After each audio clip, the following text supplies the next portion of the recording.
I think, maybe, yes. You are We're live. gonna give it.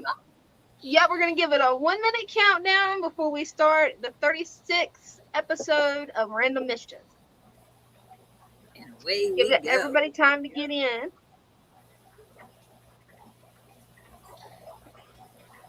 Yeah, somebody get Greg in here so he can get gonged. Oh, yeah, Brenda's got a new toy for the live stream. So this is going to be really funny. I'm gonna have fun. It's called Random Mischief for a reason. It looks like Greg has some fun plans. Or not Greg, Christian has some fun plans. Yeah, You he mentioned does. getting Greg with the gong, and then I had to say Greg. Hope they have a lot of fun.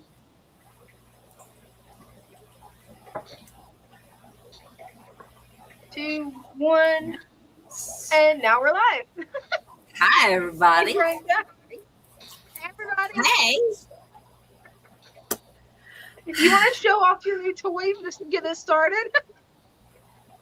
Before anybody else gets in.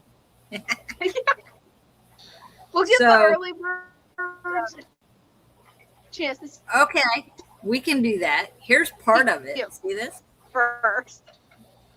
Here's the other part.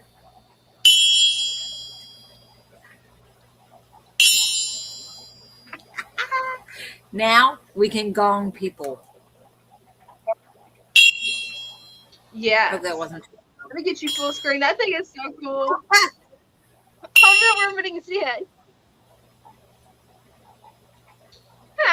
Now, when somebody's being bad, you're going to get gonged. There you go.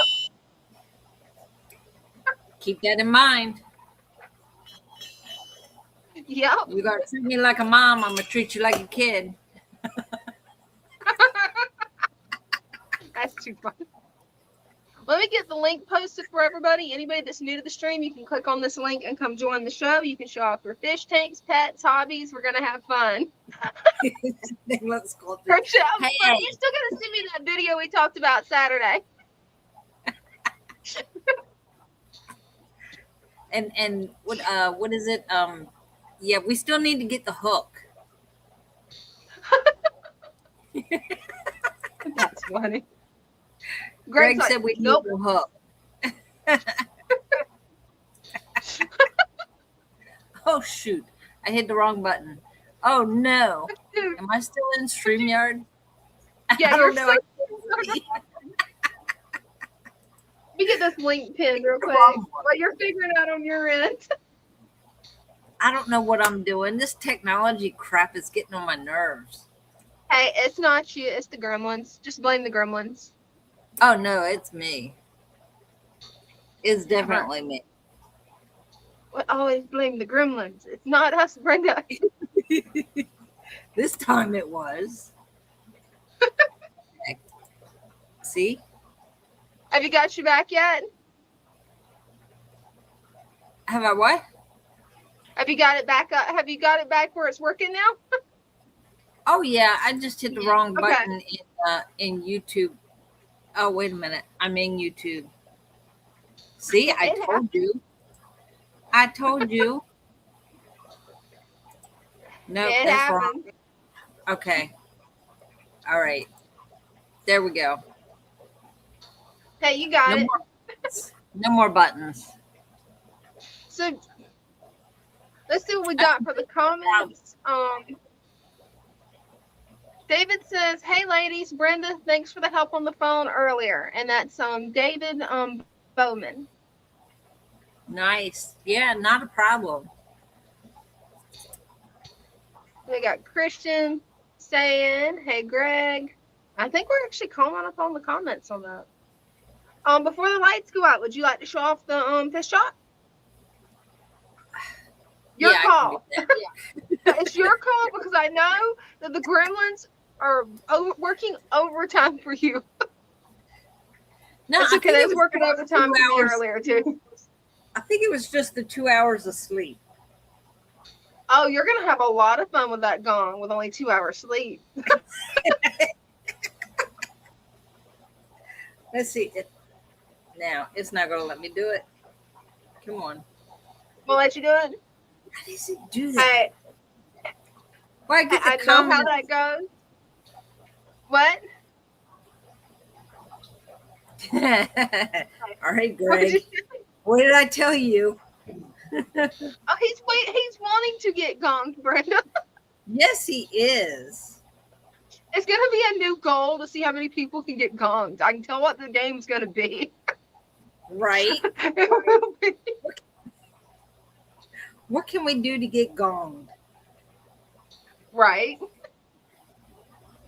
That's gonna be too funny. No, I want to go there. No, I don't want to report. Yeah, see, it's not letting me do anything. That's it comes weird. up like this, and when it's like this, you can't get on the link. Huh. Try going to my profile and go into the string that doesn't have the little emoji of a smartphone. Try there and see if it'll let you click it there, because that is really weird. Yeah, I've got it on both. I'm gonna repaste it just to make sure. But it shows up on my end pinned. It does not mean it's pinned across the board. You guys just have to try it and let me know.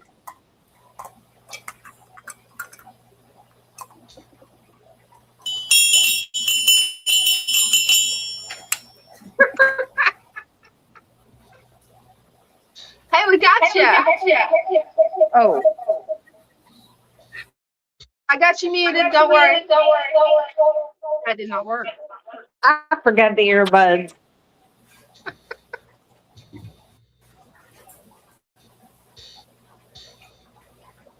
Oh, look, we have one out swimming. Or, out where he can be seen. Right. That's a pretty fish. Ugly critters, but, teach their own. I love that big tank.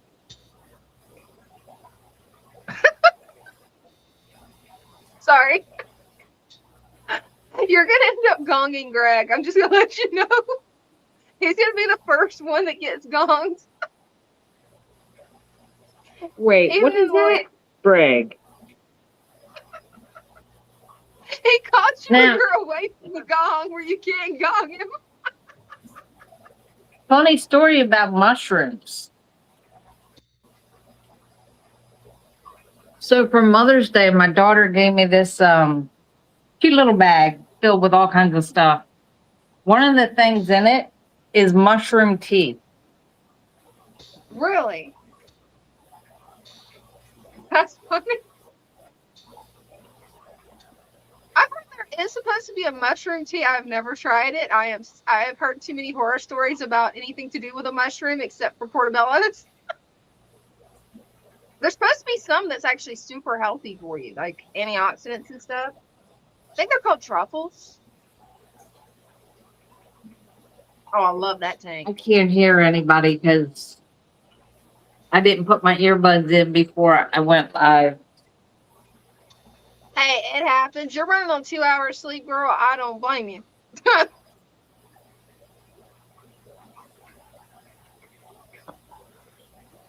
Hey, So Victor. this guy is out. Oh, he's huge. And the dolphin. The dolphin's getting huge too.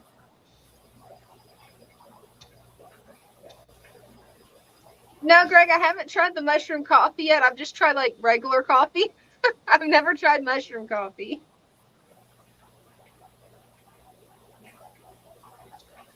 Isn't that what mud water is? I've seen advertisements for it.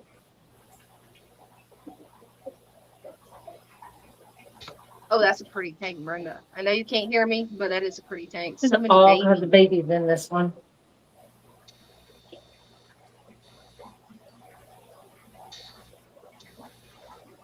That's a lively tank, too. I wonder if the turtle is still here. Oh, yeah, there he is. He's hidden down in there. Yep, right behind the driftwood. That's a nice little turtle setup, too. Of course, Bella guarding it. And there's so many tanks at the fish shop. These guys, I think, got hold of my tea because they're just cracking all over the tank. They are.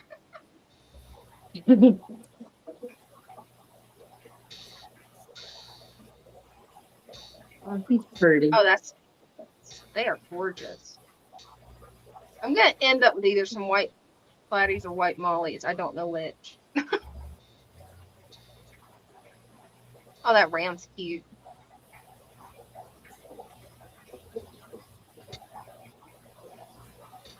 I gotta agree with you on that, Christian. I agree.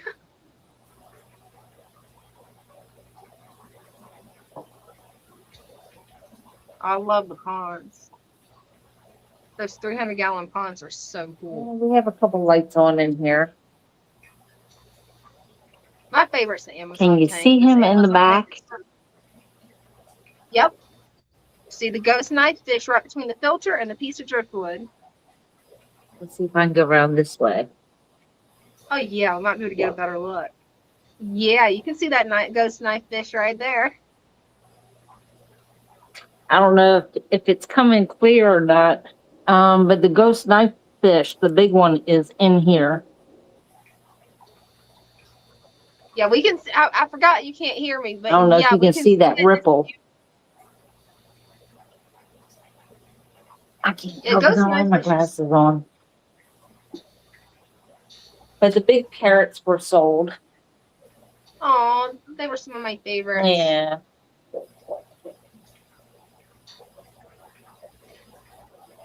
And yes, Greg, he does. Whenever he's swimming, he looks like a living ribbon. He's really cool.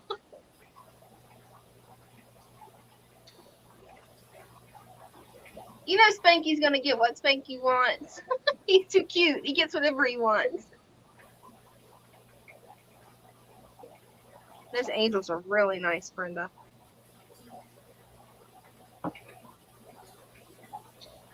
That's a beautiful tank. That doesn't look normal to me. He was on his side. Yeah, that was strange. All the other lights are out. Hey, we almost caught it in time. And we covered up the koi Love that pond. with the lettuce. There they are. Zoom, zoom. Oh, there.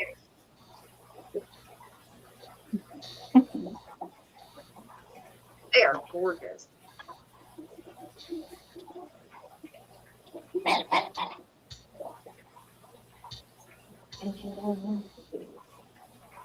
What do we have back here? So something new.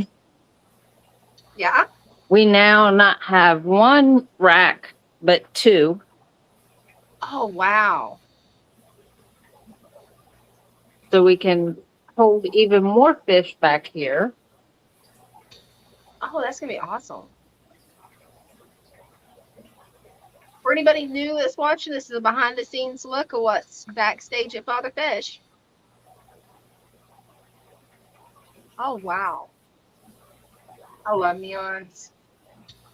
And rummy noses. And they're just now starting to set it up, getting tanks on there.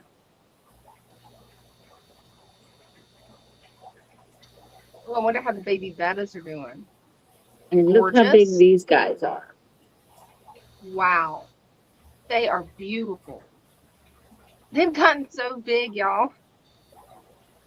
They really have. Those baby bettas are growing fat. Look at those colors.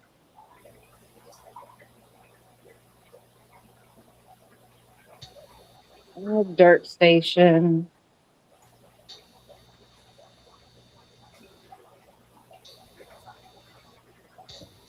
Plants. And somebody got those wet, so we need to throw them away because they died. Oh, no.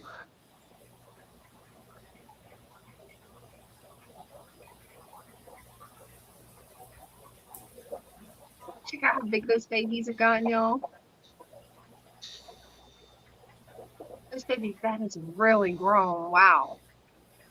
and so friendly. They just want to come up and kiss her fingers. Definitely a fish whisperer, Brenda. It's so cool. Love your nails too. Oh, thank you. What you got in here?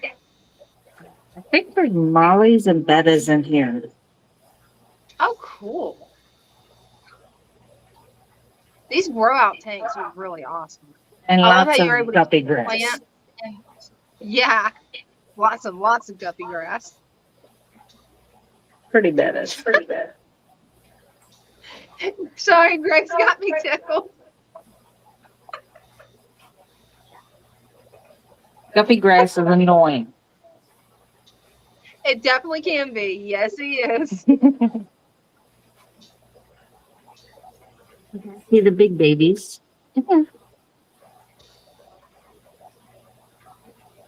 Oh, they've gotten so big. They're so cute. Such a wonderful way to breed bettas. I'm just surprised at how many babies they had. I'm glad that, you being a fish shop owner that works breeding bettas, that's awesome. But yeah, just me being on a tank ban, I think it's going to be a while before I'll ever be able to. If I can see any of these.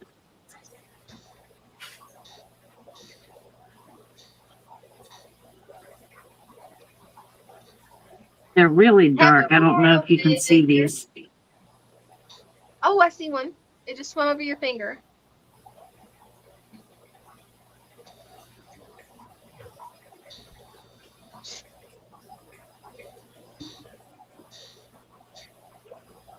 Hey, now that I got my laughter under control, you want me to read you Greg's comment?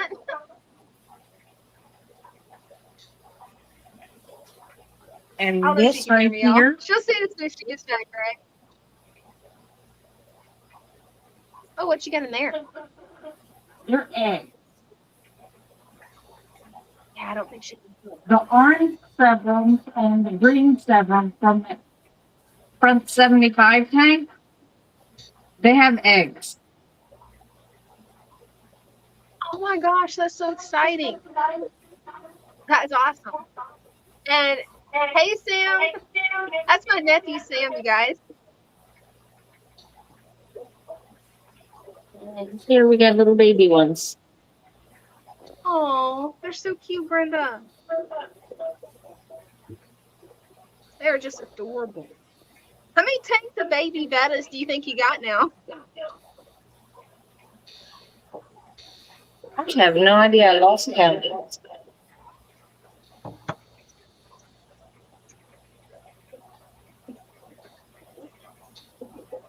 I love how the terrarium's doing.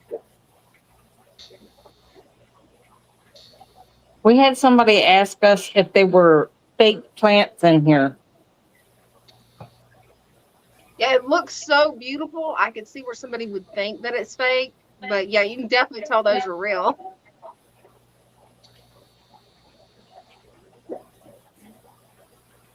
And Richard is in the dark.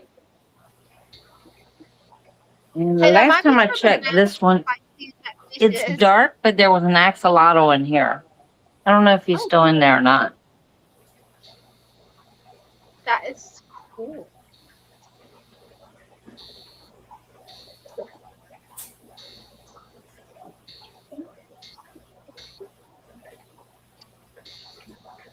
Hi, Blanche. Love you too. Oh.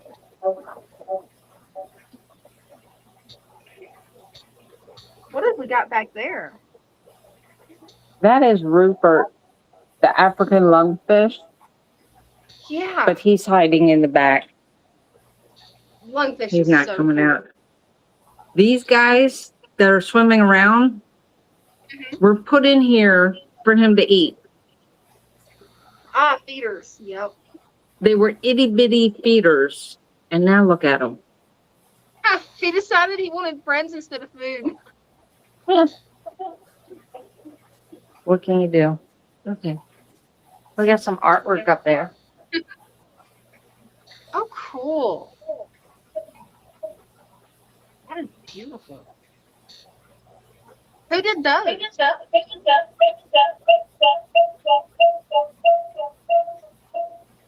That's you.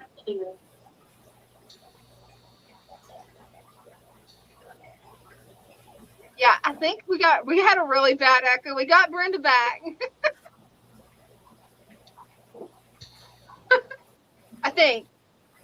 I'm here. Awesome. Yeah. Thanks for the tour. Sorry about the echo. I was trying to fix it on my end. Yeah, there was no fixing it. You know, I didn't put the earbud in before I left, and Hey, you've only had 2 hours sleep. You good?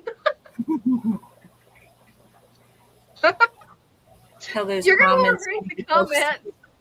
Oh no, Greg, what did you do now? Why do I have a feeling it was Greg?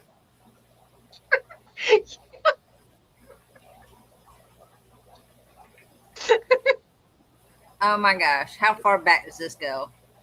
I ain't scared. He ain't scared of what? Being gonged? Yep. He's like, nope. I ain't said nothing. Greg, the funny thing is I didn't have too many because I haven't had any alcohol yet. I don't know. A night with Greg in the midst, makes you want to, yeah, the mushrooms are kicking. It's super cool though, because when I saw it, I was like, mushroom coffee. Okay. So it's like a coffee tea thing. You just mix it with hot water, but it's got like ashwagandha and all kinds of stuff in it. And real dark roast coffee. And I'm like, ooh, dark roast. I don't know if I can do that, but yeah, apparently it's called mushroom tea. And it's supposed to give you like, give you energy to keep going without the caffeine. Helps keep you focused and all that. So yeah. So it actually makes you focused. The mushroom tea. That's interesting. Yeah, the stuff that's in it is supposed to help keep you focused and give you energy without having to drink coffee and without the caffeine. Well, I had a question. Does anybody know Bunker? I don't. Like Archie Bunker? I don't know. It's the only Bunker I know. Greg wants to know who did the cool art that you were showing off. We got that. Gosh, oh my gosh. Most of them, I think he got at the Clash. So I don't know who the artist was, but he's really good. Here's the one that you're missing, Brenda. Go to 717 on the comments. Stop. I can't read what's in my face. I'll bring it up. Break out the Kool-Aid, Dina. What kind of cult is this? It's the jokes that we was doing Saturday night. Yeah. By the way, sorry we had you laughing when you wasn't supposed to be letting everybody else know you was laughing. Sorry we did that. You know, guys, I had a great time. I'm sitting in the back of the room. No, y'all couldn't see me because the camera wasn't on me. I can see y'all because y'all are up on the wall on that monitor. And I'm on my phone following the comments, cracking up laughing. Poor Lou is like, Father Fish is trying to do the, the auction. And Greg and everybody else is making comments about it being a cult and drinking the Kool-Aid because of the red Solo cups. And I wasn't even thinking that when I bought those cups. I was told to get cups and tea and lemonade. And that's what I did. And y'all turned it into a circus. I tell you what, I'm laughing, but it looks like I'm laughing at Lou while he's trying to do it. Threw him off. And I'm like, oh. He got he got flustered, and it was like, because he realized, I don't know if he realized or not, y'all were behind him. The camera was all over the place because Wally, he's being a little right. He's being little chairs. Wally was, and He was on the Is that what ceiling, we're calling it now? floor, loose feet, loose back, and he was all over the place. So I mentioned that, next time we need someone to, their job is nothing but the camera. Right. Like they need to control the camera, the camera you nothing guys else. have. Right. Right, because the camera you guys have is really cool. I mean, it is one of those AI cameras that will monitor you if you walk across the room. Like you can tell mine, I'm moving, it's not following me. The camera you guys have got is awesome because it will follow you. But the problem is it is AI, and AI has a tendency to just have a mind of its own. I didn't say that. And I think that's what causes you guys so much problems. If there's a way to click the AI off, it would be so much easier. Who's your favorite little rascal? Is it Spanky? Oh, you're asking Richard. Richard would probably like Spanky. He would probably think he's very tasty. Yeah, it would. Because, Richard is Richard, Right. Well, if anybody wants to come up and show off your tanks, feel free to click on the link and we'll bring you up. There's only one Spanky. That fish is adorable. Yeah. I really want one of those lion head ranchu fish because they are just so cute. Just adorable. Jacob says lion head ranchu. I'm going to look that one up. There's different species of Spanky. Oh boy. Yes, there is. And Spanky's the lion head ranchu, but there is different ones. So have fun. Yeah, Greg's on a roll, isn't he? Too much 420. I said 420. I was getting ready to say 420, 420. No, apparently not enough. Don't mind me. Look. Done. You can't take it no more. After the bracelet. They're gone. Now what? Go hit the gong? That's right. Well, now we got the gong. No, I can't go. I can't. I drink a whole pot of coffee by myself before everybody even gets here. Hey, it happens. So no, I would not be able to go all day without coffee. Oh no, you wouldn't want to see me going a day without coffee. It's scary. Like, it's just scary. And yes, Jacob, we do love Spanky. Yes, yes, we do. And yes, Greg, I said Greg again because, like, come on, dude. He was on a roll last night, too. Did I call Christian Greg? What'd you say? Did I call Christian Greg? I did earlier on accident. Oh. Yeah. You can't mix those two up. Christian's actually being good. Greg's being a little, he needs to be putting time out. Hey, I got a surprise for you, Brenda. We got Jacob. Hey, Jacob. How are you guys? Pretty good. Good. Doing good here. Doing good. Let's see what you got. My angels are really doing really well. They always come up and greet me. Oh, that's so sweet. And they're so beautiful. And look, it's starting to come up. There's a shoot there. There's a shoot there. There's one back there. And then look, it's like going up. Look at that straight one. And then it popped one right here. And there's another one that's like right here. It's like really pushing it against the glass a little bit. So the Pacumba's taken. Oh, that is and awesome. Look at all the root systems back here. It's going to be fighting with the jungle valve soon. Oh, it will. Right now I'm trying to, I think I'm going to keep it like this side, Pacumba, and just try to keep as much jungle because the jungle don't care about this. But from what you was telling me, get the Pacumba away from this so it doesn't push. But the jungle valve take it. Oh yeah, that's gonna be beautiful. I can't wait to see the Macamba grow out. Good luck But with that. I call this Brent, see the hands what do you call opening? it? It's the hand opening. Oh, it does look like a hand opening. That is so cool, Jacob. Oh, what got Brenda tickled was this comment from Christian. I try to be bad, but memories of my dad's leather belt keep holding me back. Ain't that the truth? Mine was a switch. Mine was my that granny. Mine was a switch that I had to go pick myself. That's Yeah, what I've done Granny would that a make few everybody times. do. Yeah, and then we moved. My grandparents moved, and then we moved, and there was no bush.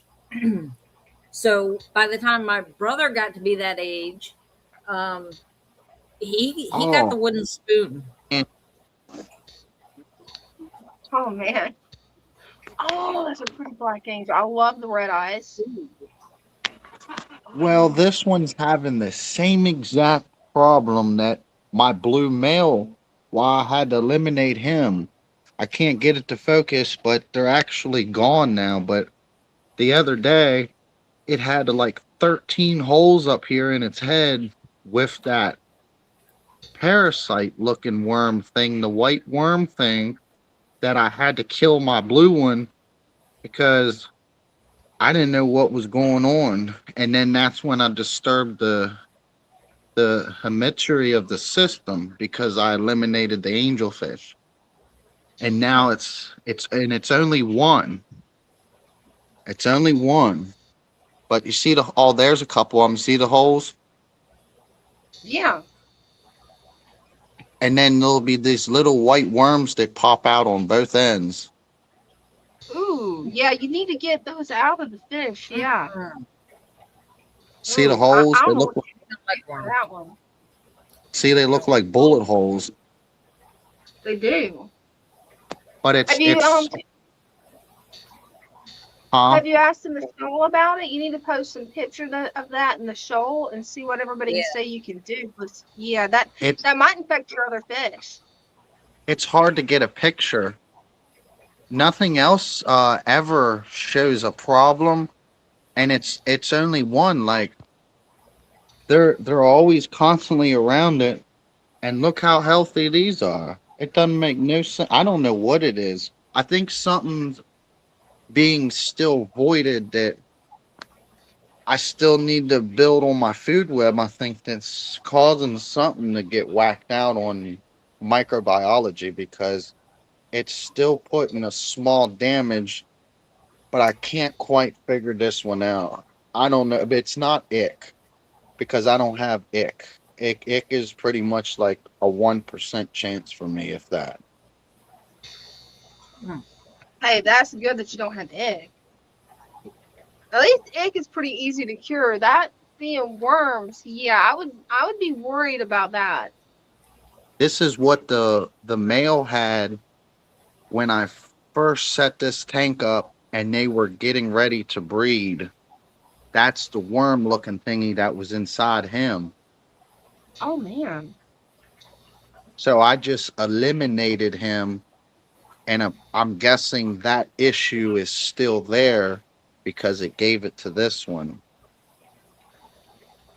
Whatever it picked up, it's like this worm, and it kind of looks like, okay, take your nose and just think of that hole as something there in the middle, and then take the other nostril hole and something there is popping out. Just think of that. That's what it looks like. It just looks like a worm that has an end, and it's on both sides. And then sometimes it'll wiggle like all but Greg is saying what temperature's the angels? And then angels like it between 84 and 86.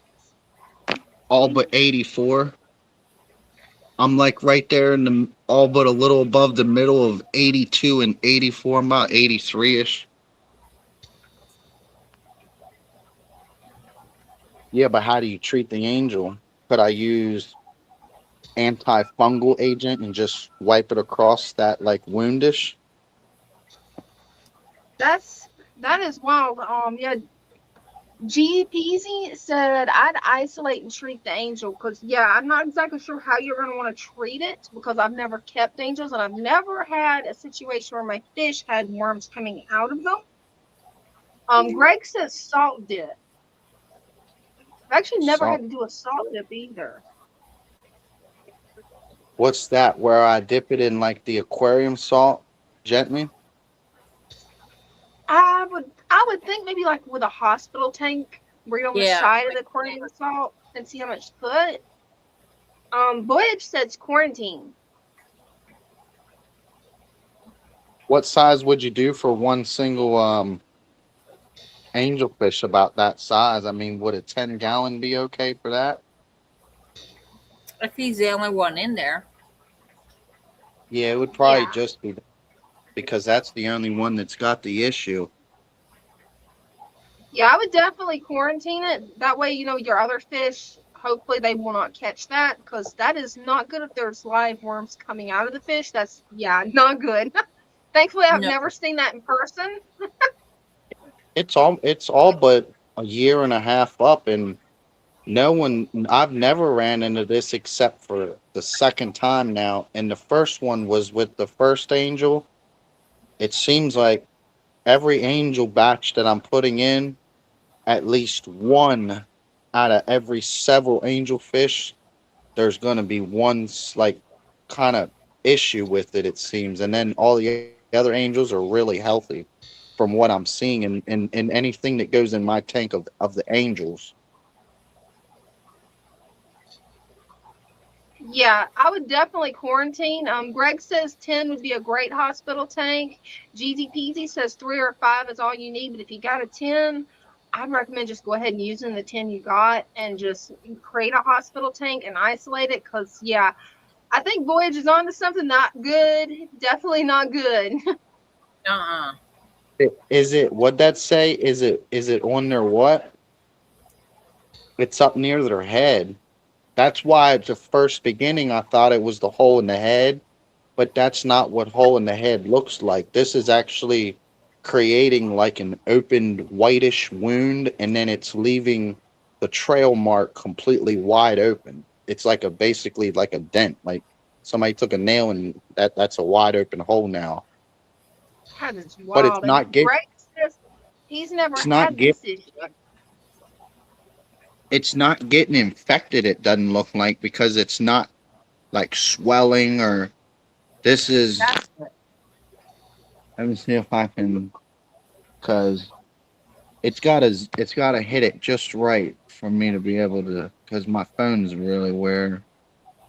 Hey, I know how that goes. Mary Oliver says, Jacob, are you getting the worms after quarantining the angels? I've never quarantined a single thing.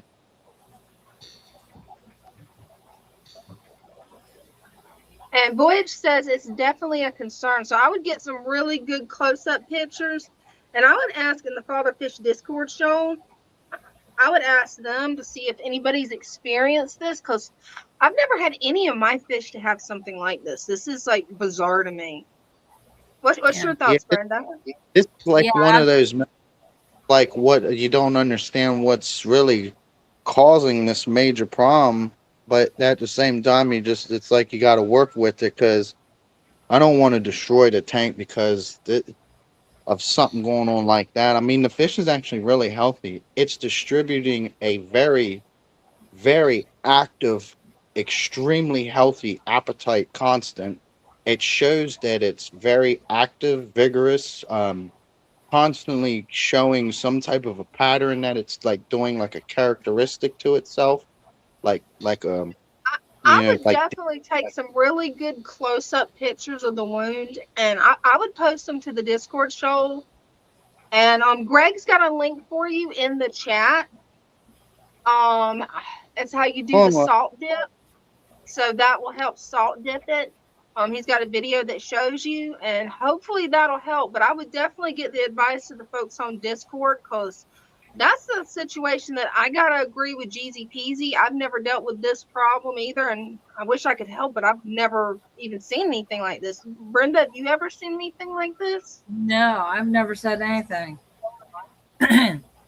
I haven't seen anything like that. Yeah, see, look, I you haven't can see either. the stuff. Still, it's got a nice stomach.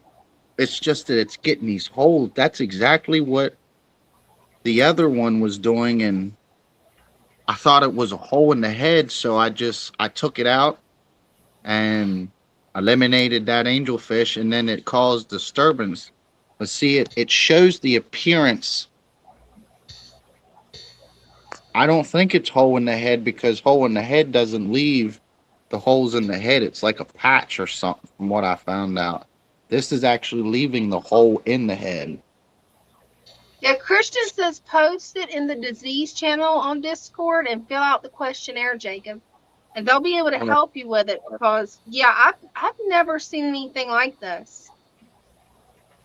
And nobody else does like scratching or bounce their body. So it's something that's specifically targeting that angelfish because nothing else is showing a behavioral activity that is concerning or something that is showing that something is off.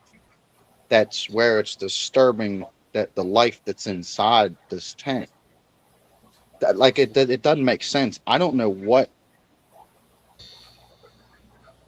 So do you think it actually could be hole in the head? Well, Christian says no, hole in the head definitely leaves holes. And Mary says that there is a med for that. So I'd definitely get some pictures, get on the Discord show, get into the disease section and fill out the form and see if they can help you with it. Because I'm not sure how to help with that one. That's an issue that I've never had with it. When I first had that problem, I asked Petco and they told me to go get the strongest version of malachite green and just start dumping it in there and do water changes. Wow. That's some really strong stuff. That and I heard with methylene blue is really strong. Let's see. Greg says, to be honest, I would cull it and treat the tank. Jeezy Peasy says, anchor worms maybe? I don't know. It might be that. It's some kind of like wormish parasitic looking thing. It's weird. Yeah, I would definitely, at the very least, separate it into a different tank. That 10-gallon tank you got will be perfect. Methylene and blue Greg is says for fungus.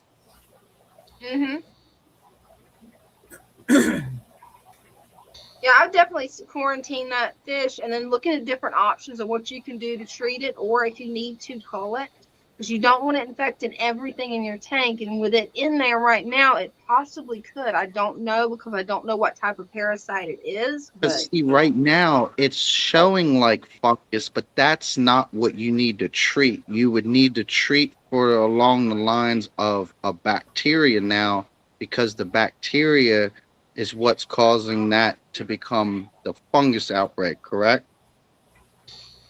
Well, Christian says, yeah, Greg, no worms involved with hole in the head. It's bacterial. So hole in the head is definitely not worms. It's something bacterial. And with this being some type of parasite, I'm not sure how you would get rid of that. What do you guys think about adding garlic to the tank? That's supposed to help with parasites from what I've heard.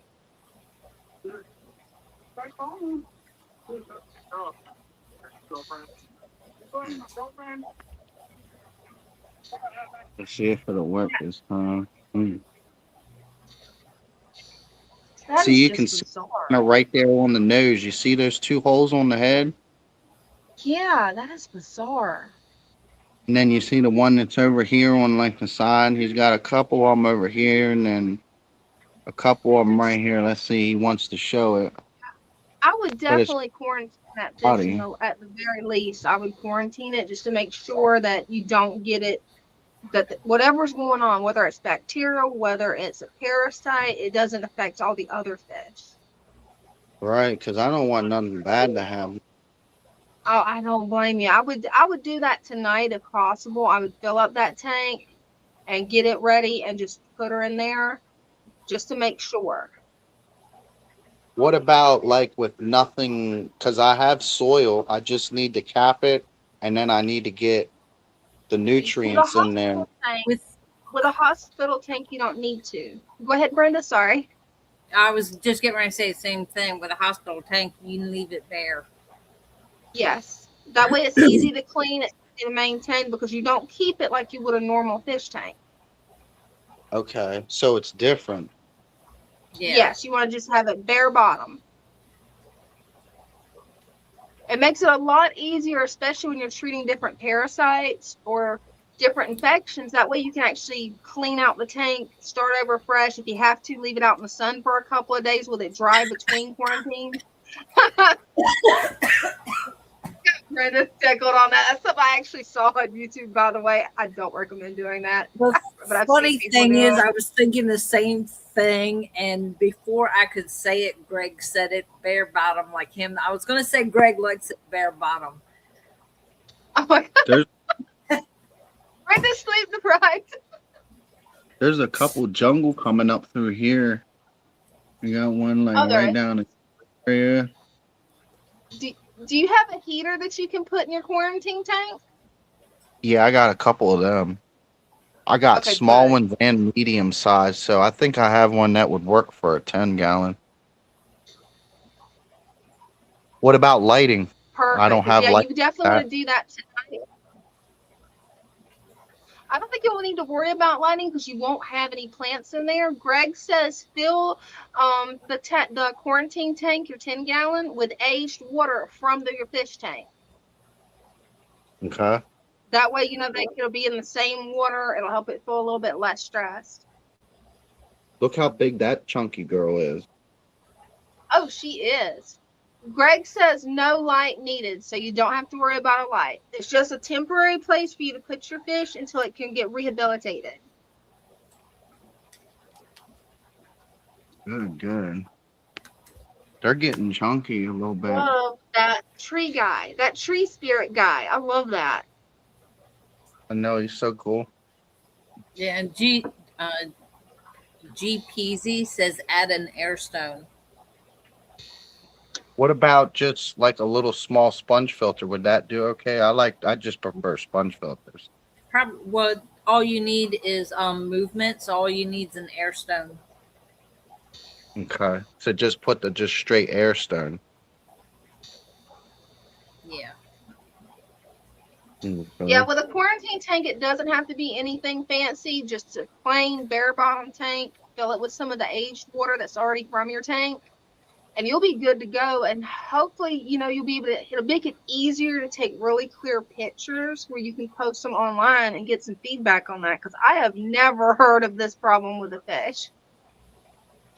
No, And it's only Greg says quarantine to make sure it doesn't spread.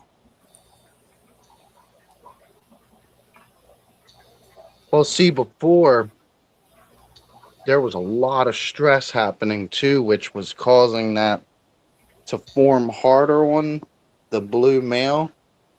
But I don't have much stress no more, and I think that's why it's more calmer on developing on the black angelfish than it was the blue, because the blue was actually um trying to breed.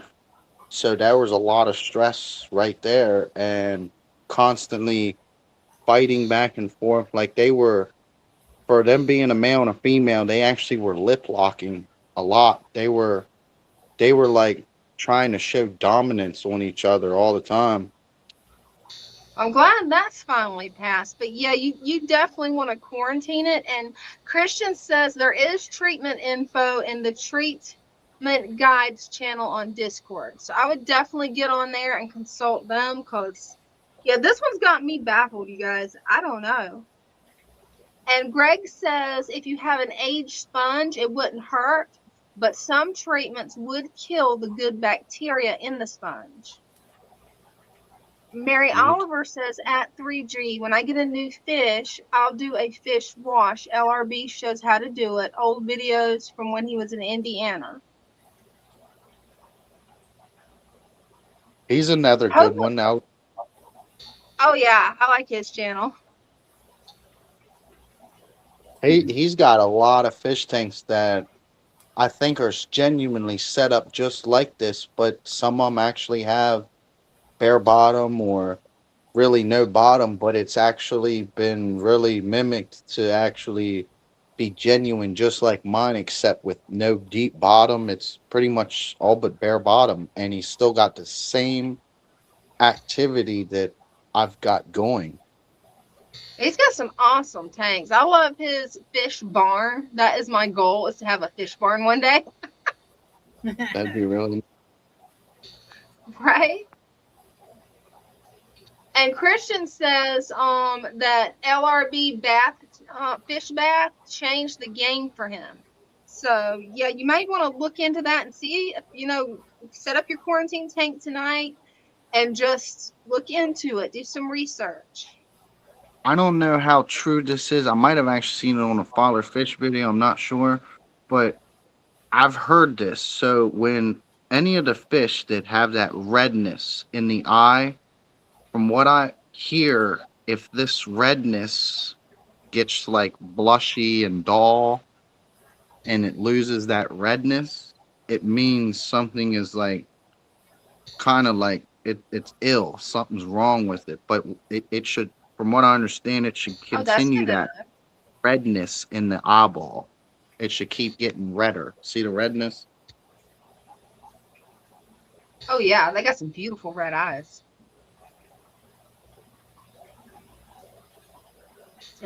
That's why I just hope that your fish is gonna be all right and that it hasn't crossed over to any other fish, because yeah, that's not good. A parasite coming out of the head. That's not good.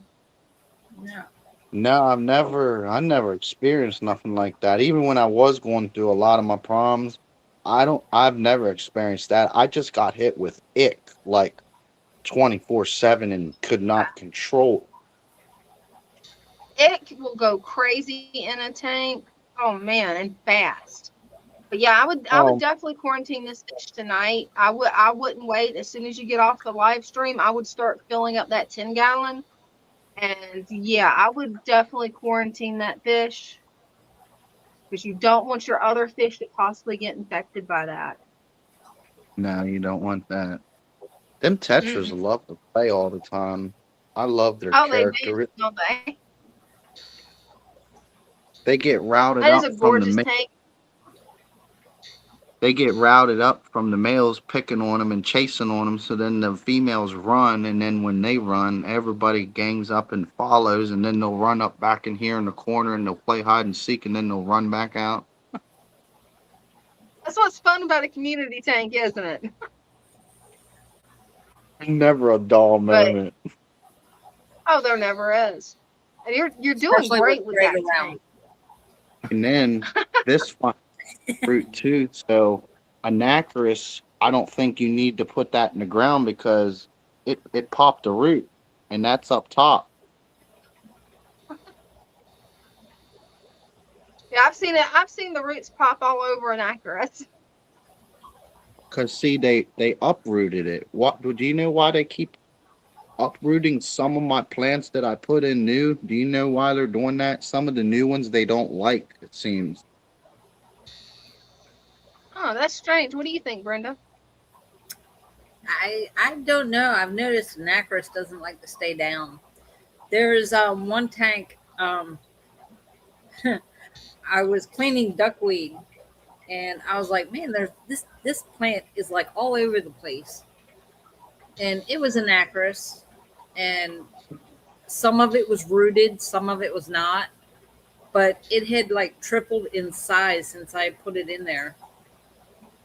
So you can actually see it. Yeah, it grows really fast. Yeah. Look at the oxygen my tank's creating. That's all oxygen, just the plant's pushing out. I see it every day. Great. All I do is watch, and every plant leaf for the main part, you got to watch. It's like first thing in the morning and then mid-afternoon to almost nighttime when photosynthesis is first kicking in. You got to watch it. It's like right here at the tip to like right below. And what will happen is this will basically kind of open up and look happy. and then you'll see like kind of like a spurt of bubbles come up, and that's the Oh yeah, photosynthesis purling. converting it into oxygen. Cool. That's pretty cool to watch, isn't it? Mary's got a comment for you at Jacob. Yes, from what I've learned, fish with cloudy eyes, etc. equals sick be fish. Fish be Yeah, sick. For Be some sick. reason, for some reason the writing has shifted on my screen to where it is super tiny. So you guys are gonna have to bear with me. Well, thank you so much for coming up, Jacob, for showing off your tank. Make sure, just to recap, get on the Discord show, go to the disease section, go to the treatment section. Make sure you fill out the questionnaire and look through that. But make sure tonight that you quarantine that fish just to double make sure that your whole tank doesn't get infested with this parasite. I've had this for like a while now, to be honest. It's not, it don't make sense to why it's not, it's only one fish, but I'm going to do some research and get the best help I can from the Discord group, because there's a lot of professional people that really know what they're talking about on there, and it irritates me sometimes, but I get over myself because it's a really great support. It's probably the best support team, and I'm just doing everything possible to not screw that up, because what Oh yeah. you need that help, and I can't get that help, but I had that help to help me. Now I'm screwed. And that they'll get in there, that they will help you with it, because yeah, that's scary when it's a parasite that like pokes out of its head. That's scary. I've never seen that, and I hope to never see that in person. No, it's a bummer to look at it. It's I a bummer. imagine. It's Gotta hard be to look at heartbreaking. if something's wrong with it, and it's like, man, I wish I could go in there and just fix that real quick for you. Right? Well, hey, I hope everything works out. But yeah, make sure you talk to some of the experts, because that is weird. And whenever you find out what it is, make sure you let us know what it is, because I have no clue. I've never heard of this before. Oh Oh, yeah, well, and we've then got shares waiting to come up. before I get off here, there's one last thing. Another Yeah. discus died, so I think that my friends are gonna have to make their own tank of discus, because they're slowly dropping every single discus. Ooh, that's horrible. I wonder if it could be just how aggressive and fast the angels are compared to the discus, maybe. I don't know. That's bizarre. The angels are outgrowing discus. Yeah. Mm-hmm. Those discus are like tiny. They're like this small still for months now. And then the angelfish have gotten, probably the one is at least this wide, the mature ones. Sounds like they're getting all the food and the discus aren't, so they need to be in another tank. Yeah, that's what I'm thinking too. Okay. I'll let them know. Well, thank you all again for letting me come up and getting the help, and showing off everything. It's because it's a really nice tank, and I'm glad a lot of people can actually get to see the tank. It's a really nice tank. Hey, I appreciate you sharing it with us, because it is an absolutely beautiful tank, and I wish we could have helped more. Just neither one of us has ever seen this type of problem in a fish. That's the reason I'm hoping some of the experts on Discord can definitely help, because that's wild. And Greg, he said, sounds like discus are getting out competed. Yep. Yeah. That's what we're thinking. Yeah, so if they set themselves up another tank just designated to discus, I think they'll be a lot happier. Yes. Well, yes. the discus. Right?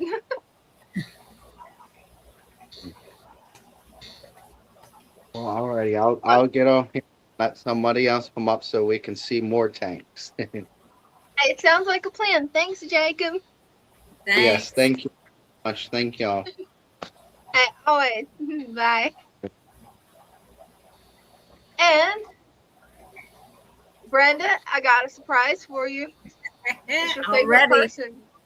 Hey, cheers. It's FB. Yeah. I love that. That's hilarious. Yeah, I changed that just to mess with y'all. That was good. So let's see what you got. I'm just doing it just to mess with y'all. Honestly, I would say Flugel does make good products. That's all I have to say. Same for CHA. You know, those are high quality brands. Okay, that's all I have to say. But they're expensive. That they are. Those tanks, especially. Oh yeah. I love that rock that you got in there. Oh, the Oko Stone. That. Yeah, I'm gonna just. Yeah, I know. I mean, thanks, by the way, my bad. But, like, I do need to, get this, like, the tank sorted out. I have a 55-gallon, downstairs, and then, I have another 55-gallon waiting for the freshwater tank. That's where I'm gonna, it's gonna be a lot of water, over 1,000 pounds of water when it comes to both tanks. But what? Yeah, it will easily get up to 1,000 pounds, easy. Oh yeah, absolutely. I mean, I'm building like what? I'm building a special rack. I'm building an extremely strong stand right now. Planing it, cutting it. It's all gonna, come out to plan. If you see saltwater tank stands, they look really clean and they're usually white stands. That's what I want. If they're black, then they turn white from the salt. Exactly, yeah. But eventually I'll either get like a stand. That's gonna be awesome. Well, it kind of looks, I don't know how to say it, but like when it gets done, it's gonna look sharp. It's gonna look like really good. It's gonna. I don't know, but it's gonna come out, the way I want it to. So there's gonna be some doors on it, so I can reach underneath, where there's gonna be a quarantine tank, and then there's gonna be like a refill tank where it refills the actual tank. And then nice. It is going to be nice. It's just, it's highly expensive. 2x4s, I had to buy 10 2x4s, $44. Not that bad, but they used to be $198 like before COVID. They used to be a lot cheaper. It's like the price yeah, of lumber has absolutely. crazy. $4, that's outrageous. It should at least be $3 at most. I mean, I paid $370, but like still, I mean, that's for like 10 things, that's $44 or $43 and some change. Don't forget taxes, and that's overall pretty expensive. Yeah, it adds up. It does, and I only have 3 2x4s left. I have either it might be like a 10 by 8 or something. I don't know what it is, but we're gonna make the top here in a few days. We're gonna be making the top, and then we're gonna be making like extra supports around it, and then I might have like a wall. I might have a wall in the middle because you want some extra support between, like I'm sorry to say, I hate the stands that don't have anything in the middle. Where what happens if the tank, like smashes the legs, because that's a lot of weight. So I have a question. What? Does this count as science or home ec? Well, I honestly don't care because, I'm thinking about how much is it going to cost me if the house floods, or how much is it going to cost me if the whole tank drains, and, every single coral dies or fish. I'm not really caring about home ec or anything. I'm just like, I'm worried about these like specific things. Okay, so you didn't hear what I said. No, we couldn't hear you. And I got Does this out. I count? just got back in. Does this count for science credits or home ec credits? I don't think it counts as any because you're really just it's not. I mean, like I guess it would be mostly science because when it comes to saltwater, saltwater's pretty complicated because salt, and everything's a lot more sensitive, by like a lot. If there's one single nitrate, practically, there goes your corals, like practically, because they are super sensitive things. Salt water. Salt water is expensive.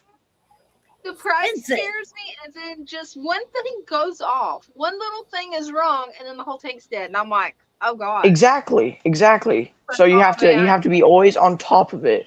If you're not, then don't have a saltwater tank. Have a freshwater one. Or in front of it. I'll probably always have to stick with my ADHD. I'm gonna have to stick with freshwater. What was you saying, Brenda? Or in front of it. What do you mean? But you would have to stay on top of it. Well, yeah, I would have to do that because you could be in front of it. Well, true, but like I'm gonna have to be under the tank, which is 600, 700 pounds. Like being either underneath or behind it, but But I'm gonna have to be under it, and it's gonna be like 600 pounds on top of my head. So I got to make sure my fingers and my head don't get crushed. Because imagine that. That'd be pretty bad. 600-pound tank. But I have this. I think that would unlive you. Yeah, that would definitely maybe unlive you. I don't think so. My mama always said I always had a hard head, so you know what, we're gonna work at that. But I have 3 pounds. Be careful. But I have 3 15-pound bags of sand, so that's like 45 pounds, and then I have an extra 15 pounds, and that's 60. That's 60 pounds. So tell us like, about the tank we're looking at. Hold What you got on, in this tank? Tell us about the tank we're looking at. What you got in there? All right. Well, I gotta go. My dad's calling me. I gotta go eat dinner. But I got the beta and a little what's it called? All right. We'll see y'all. I gotta go. See ya. Bye, Jared. Okay, bye. You had to get him with the gong before he left. Yes. They're waiting. With a head that big as poor mama, right? It's no fun now because he's already left. And hey, at least you got to see chairs, and you're not going through chairs withdrawals. Yeah. If he'd stayed on longer, I could have gonged him more. So we just got to gong Greg. That's your goal for tonight, to gong Greg, isn't it? Yeah. Greg, between you gotta come Saturday, Sunday, and Tuesday. He deserves gongs and timeouts.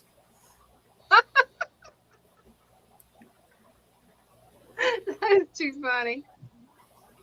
I believe you sided with Megan on Sunday, saying it was too loud. The bubbles were too loud. So, I got to get him back somehow. Well, that's what your gong's for. You right. Got the gong.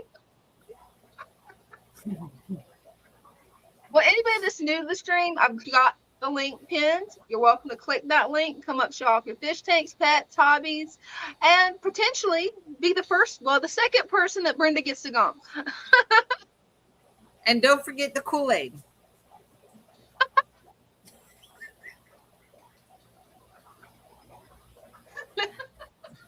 2 hours of sleep. Come on. Which means this is going to be an extra mischievous episode of Random Mischief. No, Greg, you have to come up. What were you saying last night? You got something, you have like eggs or something laid eggs. Oh, cool. Yeah, you got to show us that. You got to show us. You got to come up. See how I was watching? It was you, right?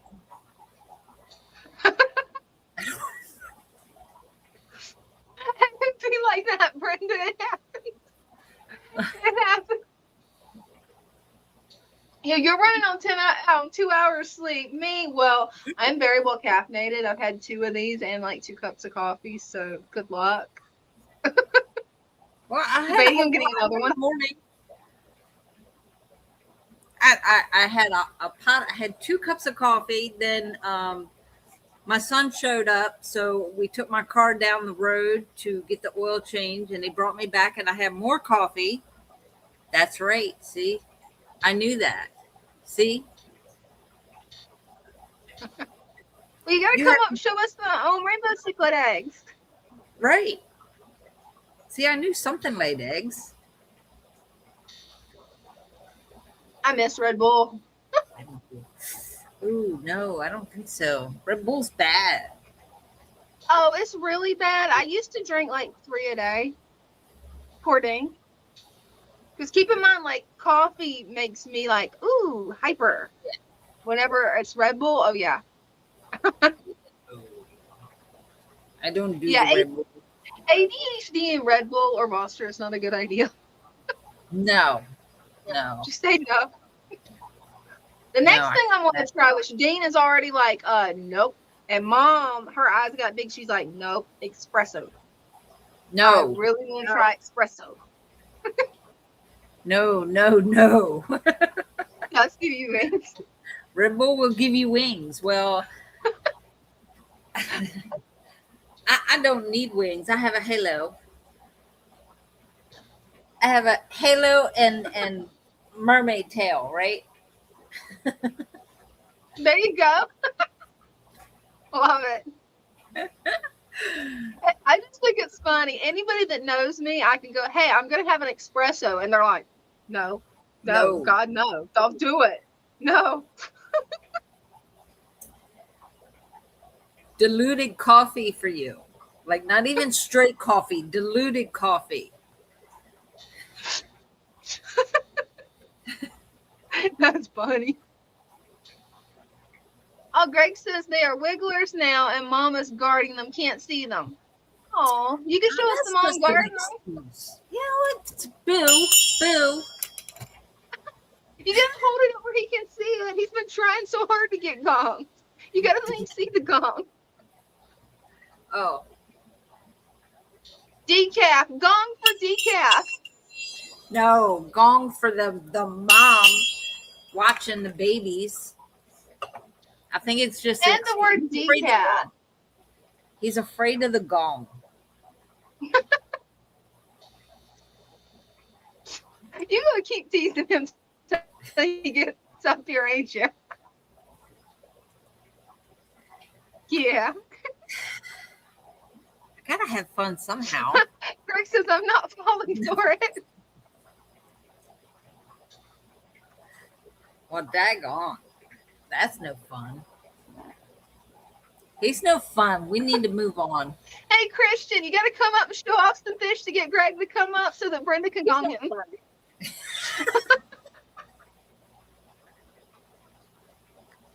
But I guess I could always come up and show off my stuff, but nothing's really changed, and I forgot to top everything off before the live stream. I agree. Christian says, decaf coffee makes as much sense to me as a non-alcoholic beer. Right. Coffee's supposed to have caffeine in it. I don't like decaf coffee. I want that rush of caffeine in my veins. I got wine in there. What is that supposed You got to what? be? Oh, it's hiding. Oh, he's hiding. Huh. Yep. Chicken.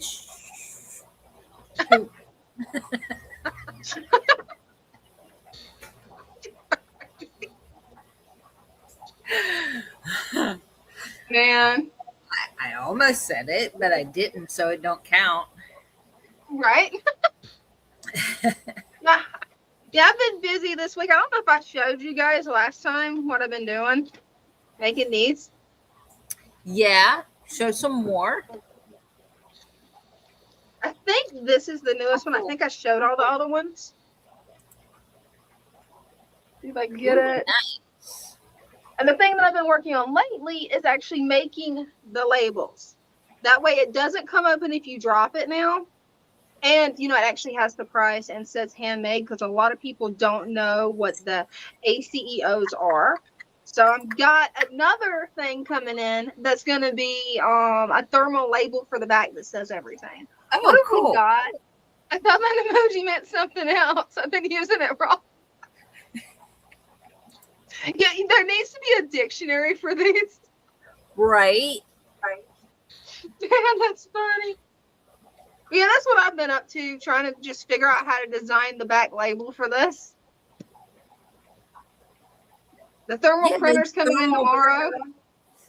Oh, I love this thing. I've got a mini one over here.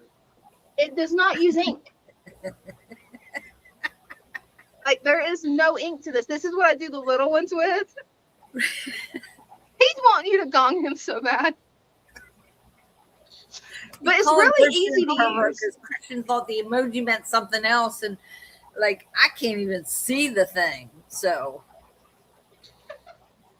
it's okay. I thought it was somebody smoking the first time I saw it.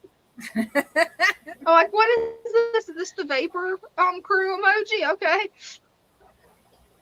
But these things are pretty cool. And this is the little one that I do the labels with. I'm getting a bigger one that I can actually do shipping labels with. And it's all inkless.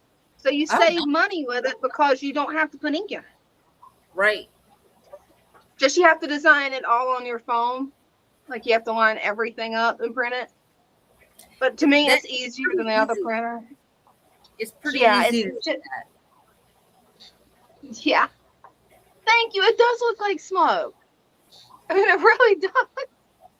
I know the meaning of it because I've asked people. It's like, okay, what's this mean? It's hiding. That's what I've gotten from everybody so far. But it really does look like, okay, you're hiding behind a cloud. Smoke. Well, you can be doing other things behind that cloud of smoke. Because look, it does look like a cloud of smoke. Or maybe clouds. I don't know. Let me see. That is what it looks like. Lloyd, looks like I can't put that one up on screen. But it does. Where'd it go? Where'd Brenda go? I don't know. I've lost Brenda.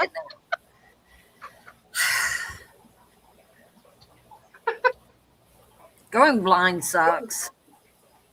Yeah. If it helps any, I've never been able to read without glasses, if it helps any. Oh, neither have I.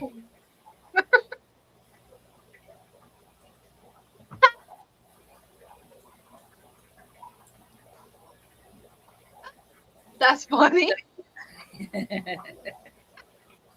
He was using it for 420 smoke. So maybe Greg has it wrong. Maybe he's like, he's smoking. And he doesn't want to come up because he doesn't want anybody to know that he's smoking. So yeah, see, he put that up. He's not really hiding. He's just smoking. Don't want anybody to see it. Because he's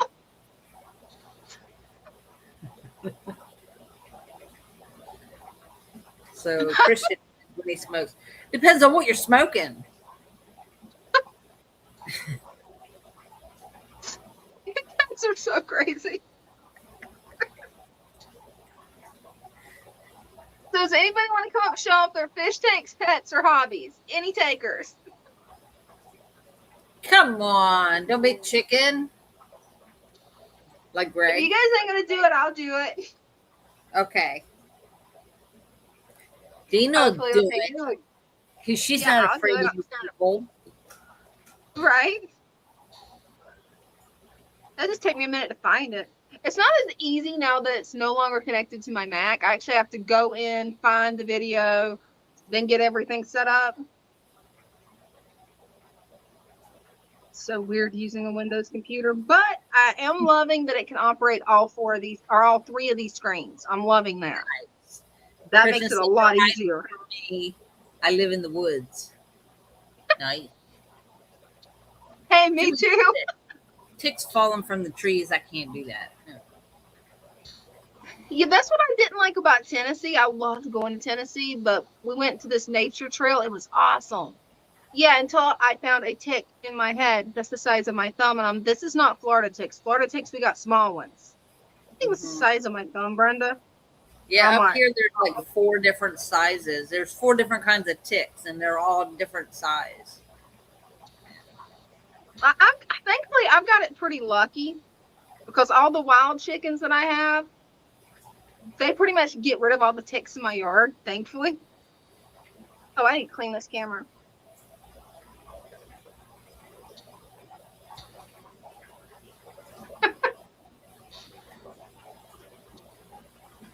All right, got that.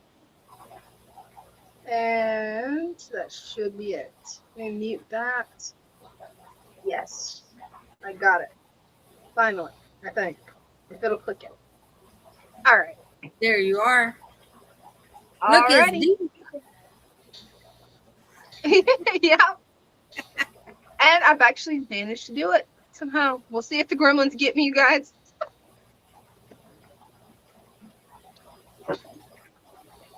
So this is my 75-gallon turtle tank. I need to top it out, put some more water. But I'm letting it get a little bit lower where it's easier to scrape this off. And my screen just went black. I don't know if it went black for you guys too. Okay, I think we're back. Turtles, since I've already fed them today, I don't think they're going to come out. They'll surprise me if they do. Got a little bit of black-beard algae that I'm going to be dealing with later. Pretty much the way I like to deal with it is love it to the point that it just dies out. Because that stuff is always an aggravation.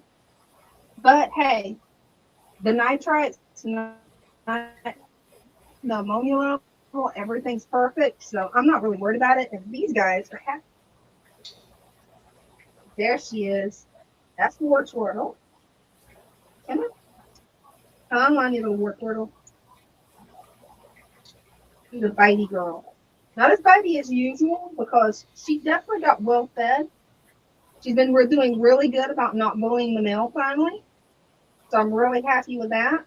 I do not like the color of this algae, you guys. Part of me is starting to wonder if that's sienna. It's right where my basking light shines on this rock. And I'm really starting to wonder if that could be cyanobacteria.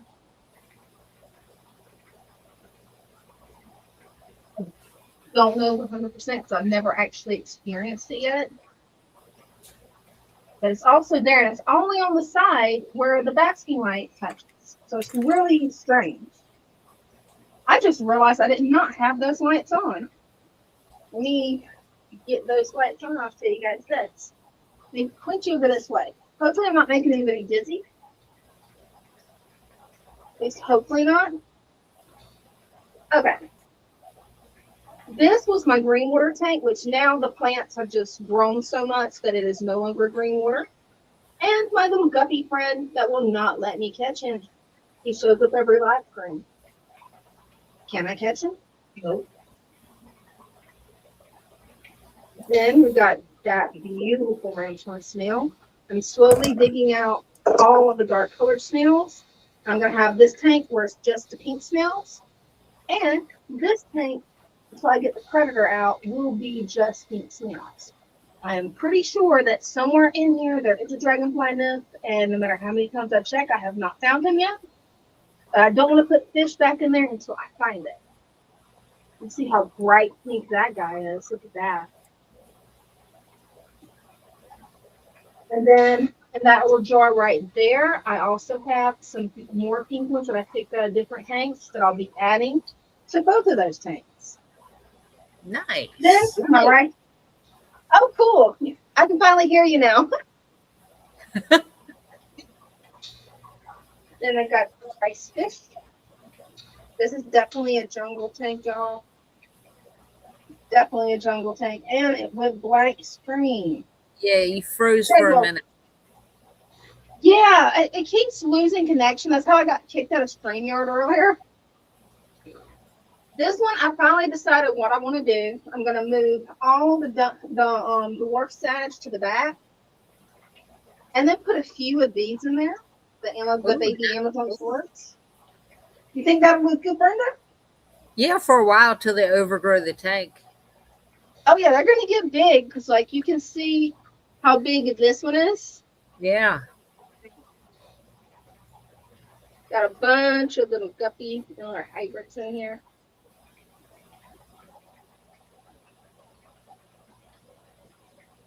Come on, Davis. And And then we got, oops, it went black screen again. We got Gizmo. There we go. Look at him. He is so beautiful. Okay, maybe you guys can hear me now. My computer just kicked me off of StreamYard. Oh, no. So it'll take me a second to get everything set back up. Hopefully you guys can hear me. I cannot hear Brenda. No. Yeah, I said, oh, he's so beautiful. Give me just 1 second. I'll have you guys looking at this tank while I fix this, hopefully. Because, yeah, I got kicked off, and on my end, it's really grainy. So, let's see if I can get back. It's Greg's fault.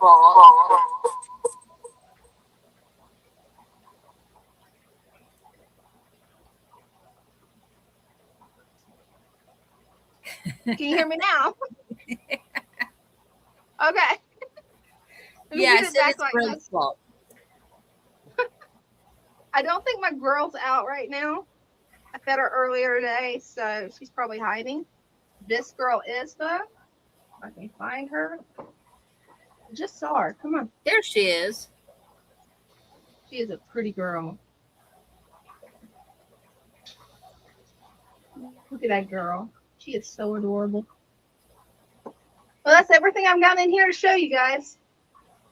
We did get a little bit of the turtle coming out, but it looks like she's going back to hide again. So I'll join you guys back in just a sec. We'll be here. Hopefully I will be too. Okay, I am. You're there. Yeah, my internet keeps dropping like crazy. I mean, it's just constantly dropping. Oh, I came in this morning. Now, the laptop, the work laptop that I have on my desk, where I print the orders out and everything, is the same laptop that Father Fish puts it on a cart and sits in the other room when he does his live.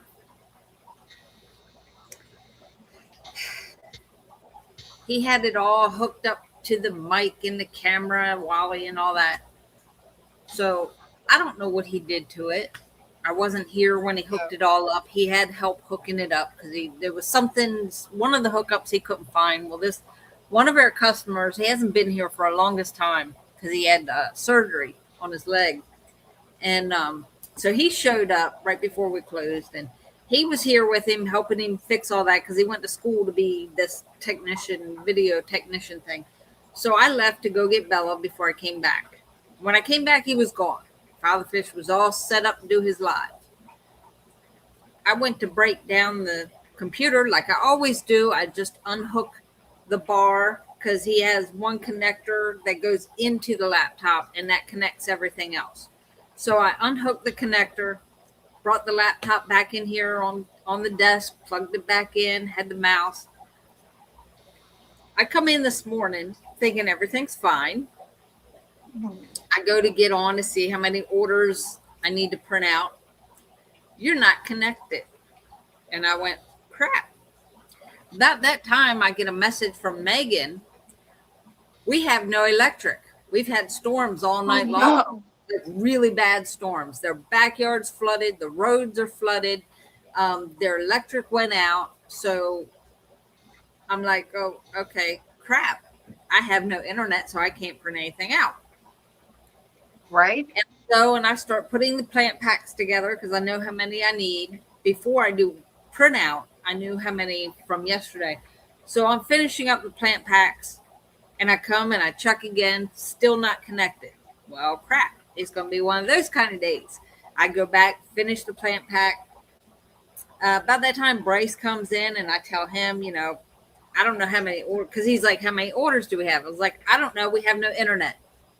And he looks and he goes, what? I got Wi-Fi. And he goes in the office and he comes back. He goes, everything's fine. Everything's hooked up.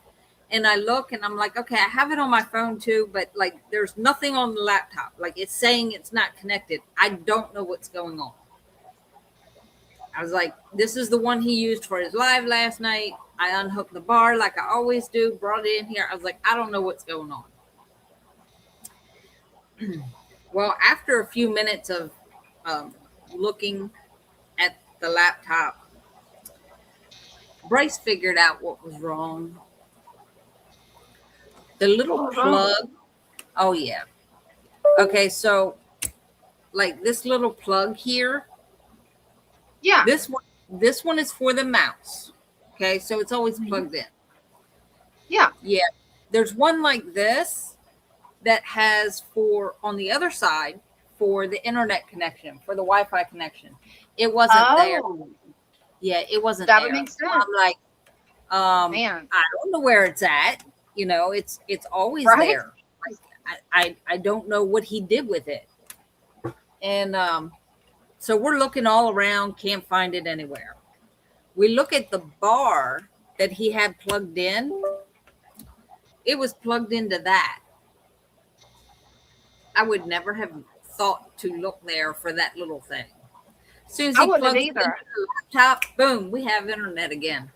Hey, awesome. At least you got internet back. I was like, but, yeah, I said, I've got one that runs the monitors and the microphone because the laptop only has 2 of those little ports.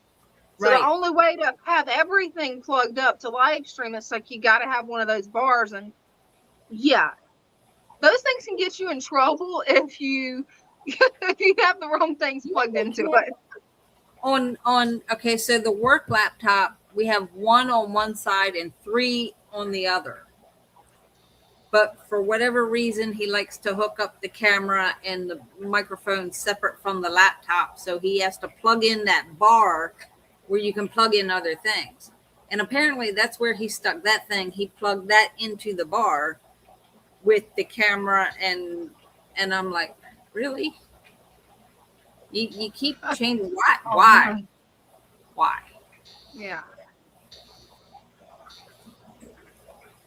Victor C says, how have the turtles been? They're actually doing great. And finally, I can feed them without the female bullying the males. And we're making progress. Right? Really slow progress, but hey. Oh, it was funny the other night, Brenda. You'd have laughed so hard. I just knew Squirtle had gotten out. And that's the one that I call my special needs turtle because it may take me 5 minutes to feed him. It may take me an hour to feed him. Because he doesn't, there's something wrong with his visions. I mean, he can't see right. Well, I thought he'd gotten out. He found one little spot where she could not get to. And that's where he's learned to hang out. Since he started doing that, now they can both, since they both have designated hiding spots, there's no more fighting. Like they're actually getting along. Yeah, my internet's going in and out. I think it's going to probably boot me again. Hopefully not. The tech did it. The tech guy did it. He hooked everything up. It was the gremlins. I was not expecting that plug to be there because I'm like, it's always just plugged into the side of the computer. So I didn't even think to look there. I'm just like, we have no internet. And when Bryce figured out that little plug was missing, we went on a search for the plug. And that's when we found it in the bar. And I'm like, okay, I would have never thought to look there. But now we know. It happens. And if I don't know if the bar you guys use, the hub that you guys use is like mine, but I've got like 6 or 7 things plugged into this thing. Yeah, don't ask me what does what. Oh, I think I'm going to give you guys an update. Hold on a sec. Come on, Nova. You can get in here. You get in here. Sophia Lamprana. Sophia Lamprana. Come here. I don't know if you guys can see her. Are you going to let me pick you up? Oh, come here. Let me pick you up. Look how big she's gotten now. Is it cute? So oh, I didn't mean to lock the other one out. I accidentally locked Loki out. Oh, no. Yeah. Poor Loki. I'm going to have to let him back in. He gets forgotten about. Let me let him in too. Well,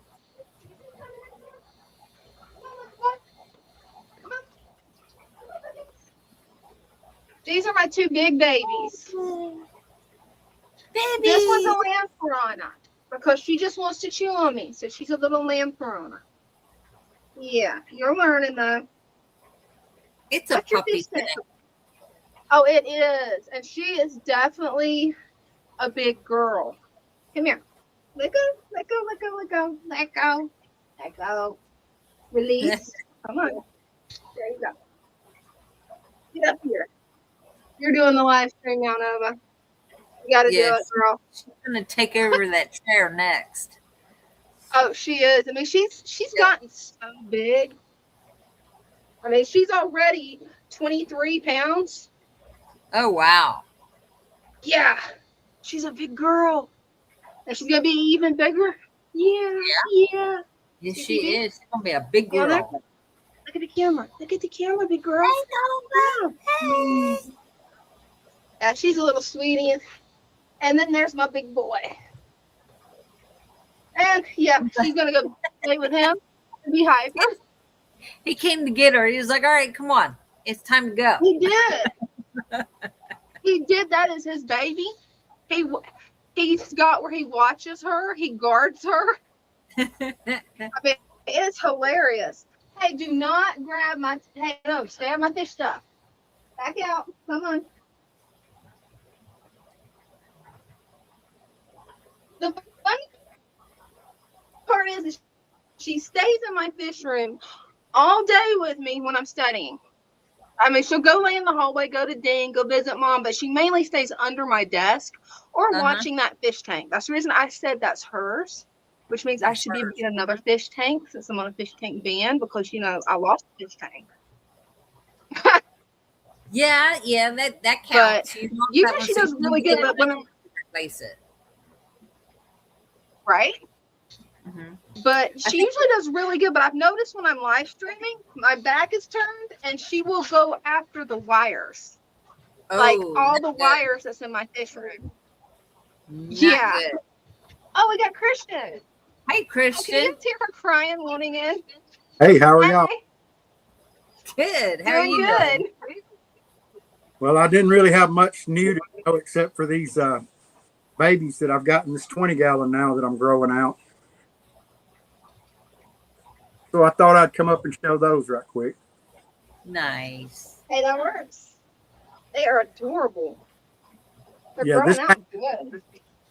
This tank's getting a big makeover tomorrow. It's getting a little bit too thick for just about anything. I can't really see in here no more. And I like to be able to keep up with them and count them and know how many's in there, and it's hard to see them in here. Oh, definitely. And I know how that goes. My rice fish tank is overflowing with dwarf sag. Yeah, that rotation in the back has become a floating mat. It went to the top. It's turned over and it's floating. It's floating on the top up here. Oh, wow. There's a few plants in here. I love when they grow out of the water like that. I don't know why, but that just looks so gorgeous to me. It looks good, but it's hard to keep up with. Yeah, it can be. Yeah. But I've got a couple of these blue clowns. I had one spawn off of those blue clowns, and just about every one of the eggs fungused over except for 3 or 4. And I wound up having two babies out of that whole spawn. Was all I got. Oh, wow. Sorry to hear that. At least you got 2, though. At least it didn't get all of them. But wow, that's still a lot to lose. And I was doing it without any plain blue or anything on those. I just had them in a small tank with just my regular tap water and filter and an air pump, and the eggs got covered with fungus in the first couple of days. And then I had wigglers, but only those 2 actually made it. doing a little bit better with the kois, but I've still been losing a lot of those too. Oh yeah.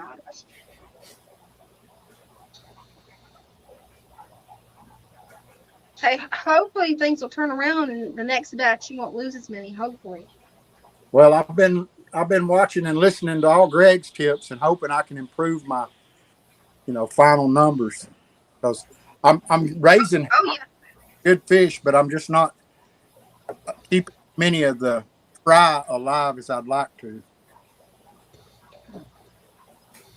Hey, hopefully, it's all a matter of just getting those tips, because yeah, he does an awesome job, and so do you.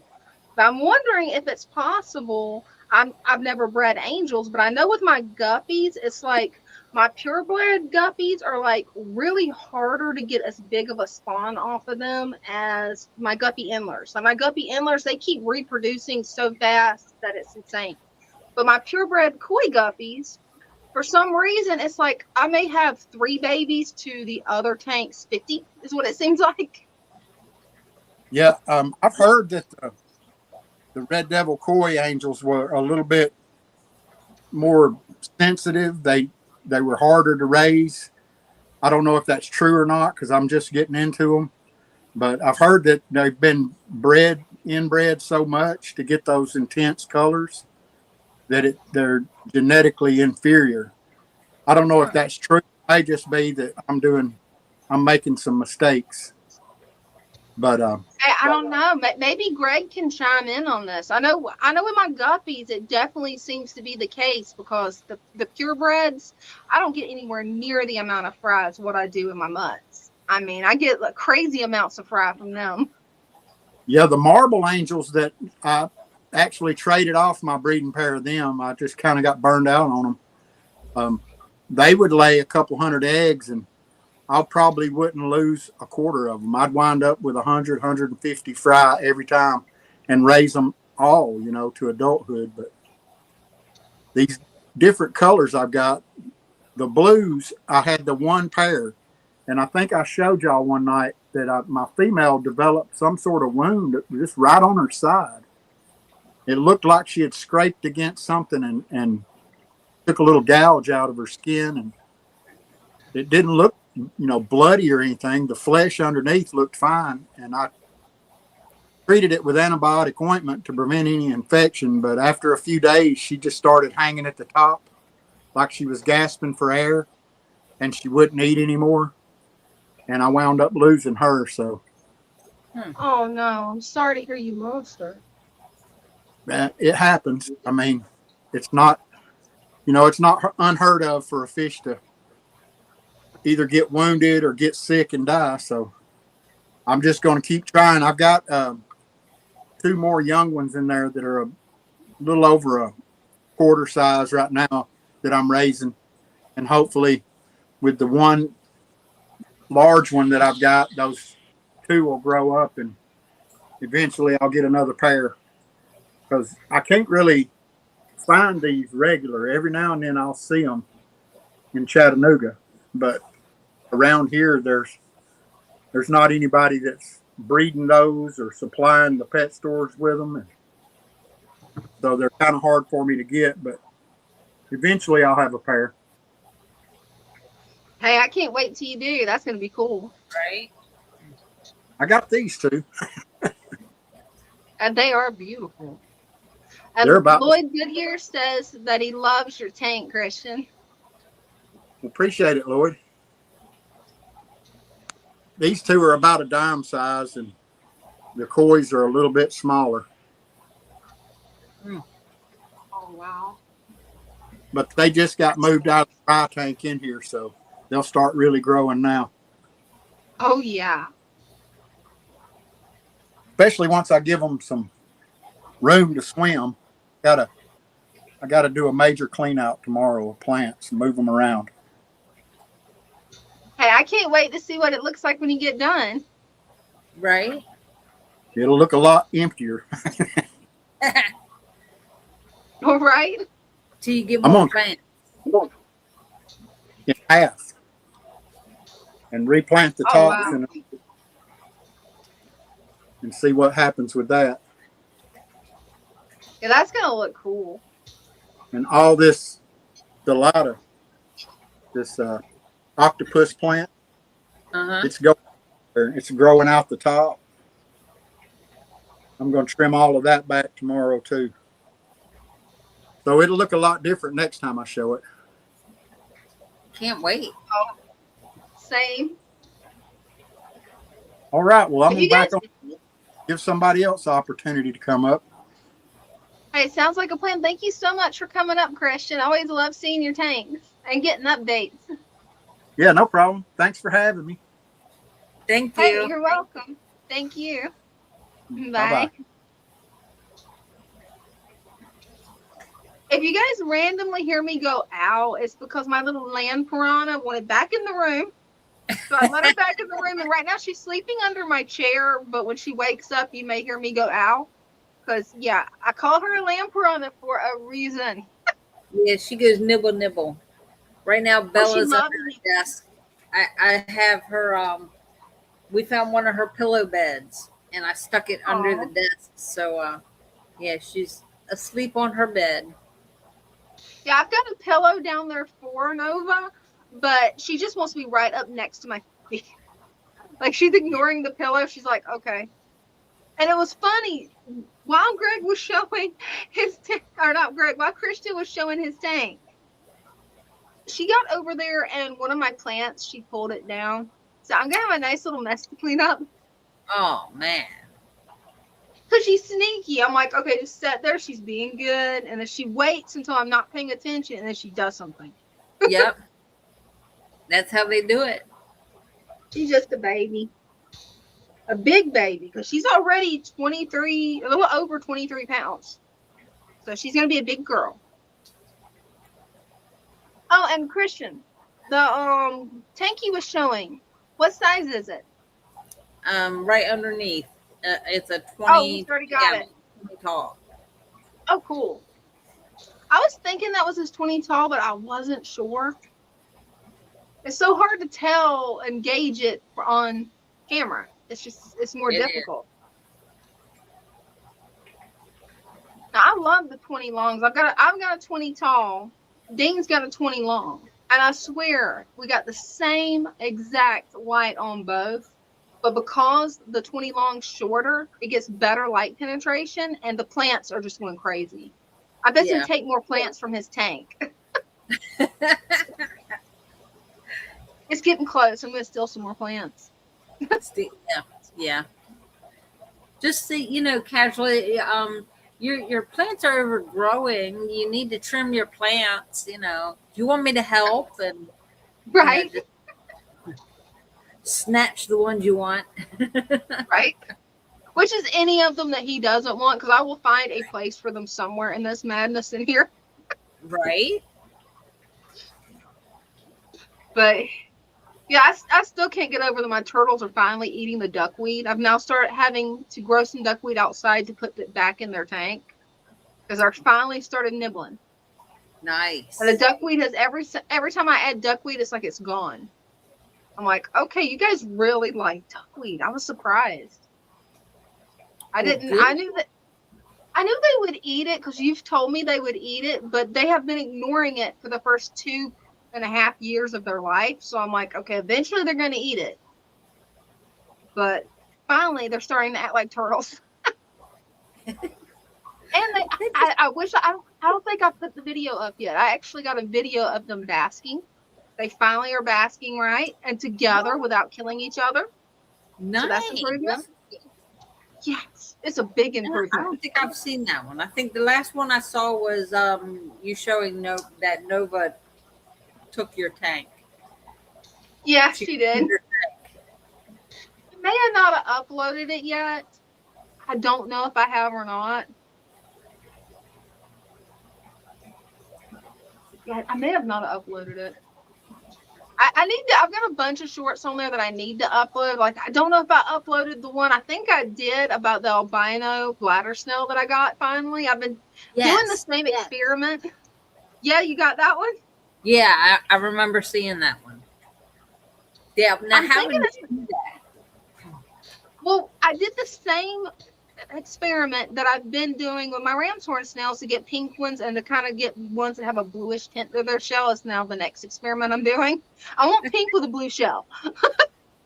So I just keep the ones that have the tint. I just keep pulling those out, putting them by themselves, letting them have babies. Well, I did the same thing. I started giving all the darker colored bladder snails to my turtles because they get picky. They won't eat the pellets. And I'm like, here, fine, you got snails. I know what you guys are wanting.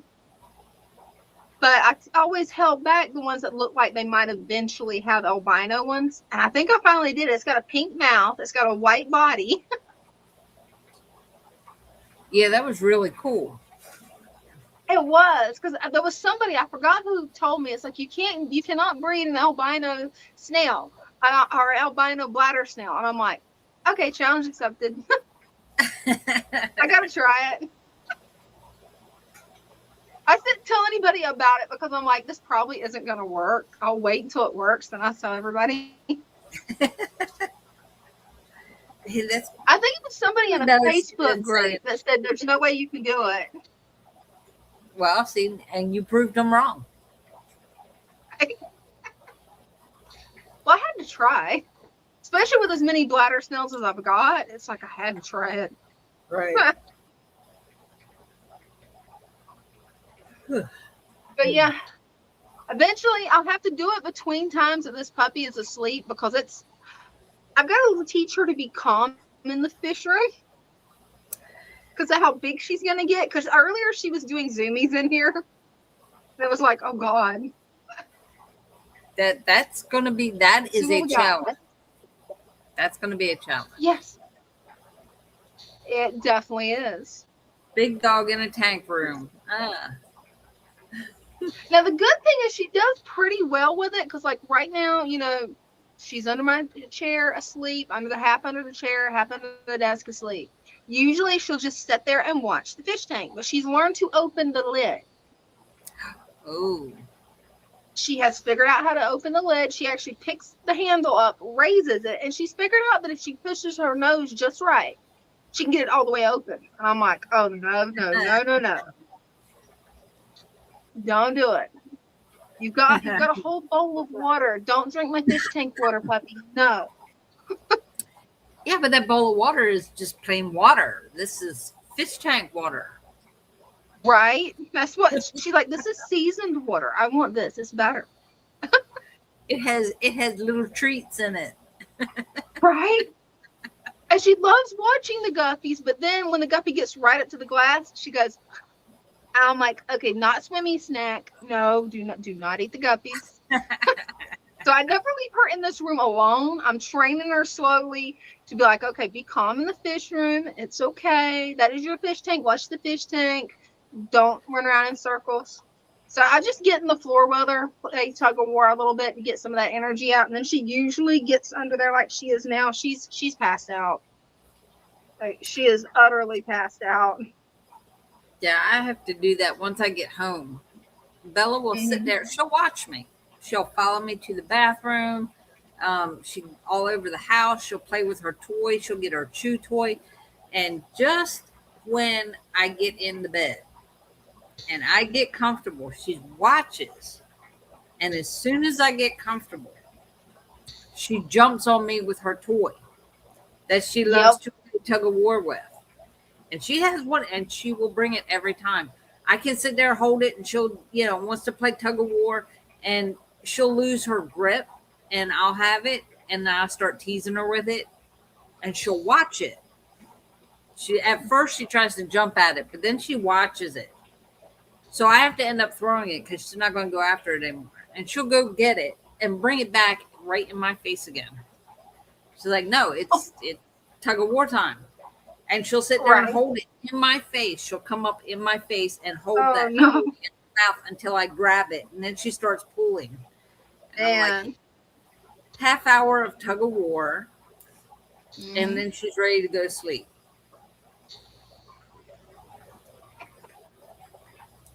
So.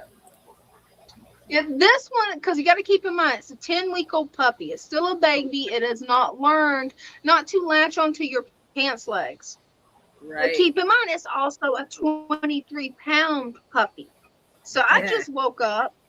I go up, I leave the bedroom. She latches onto my leg. Thankfully, it's not my leg, it's my pants leg. Right. But she grabs it and it goes to pulling as hard as she can. I'm like, no, no, no, no, no. You're no. So I've been working on training her. It's like, okay, do not pull on people's pants legs. Don't do that. Oh, that's I almost got her trained not to jump up. She's really good about being easy. When I give her a treat now, I can do like this, go easy, no bites. So that's good. No bites, that's really good. But yeah, she's definitely a high energy pup. And I love that Loki plays with her now. So when she gets super hyper, he gets super hyper, and then they both pretty much like gallop.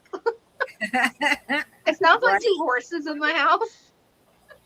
And that's when you say, okay, it's time to go outside. And then it's funny, every bush out there, they'll do like this, like figure eights around the bushes. Just constantly running like a obstacle course. Like that's what they're acting like, is that they've got their own obstacle course. Right. It's their playground. It is, and they have a lot of fun. And I'm just glad they're finally starting to warm up to each other. Because at first, Loki's like, "What is this thing?" It's his first time seeing a puppy. Mm-hmm. He does not remember being a puppy, allegedly. So he's like, "What is this little alien you brought me?" But he's finally getting where he's letting her play, letting her just hanging out with her, and actually playing back with her. Good. But it took 2 weeks of that for them to finally warm up to each other. Because at first she's kind of like scared of him. Then she thinks that's the mama dog. I mean, she really did. She thought that was her mom. And I'm like, no, that's the boy dog.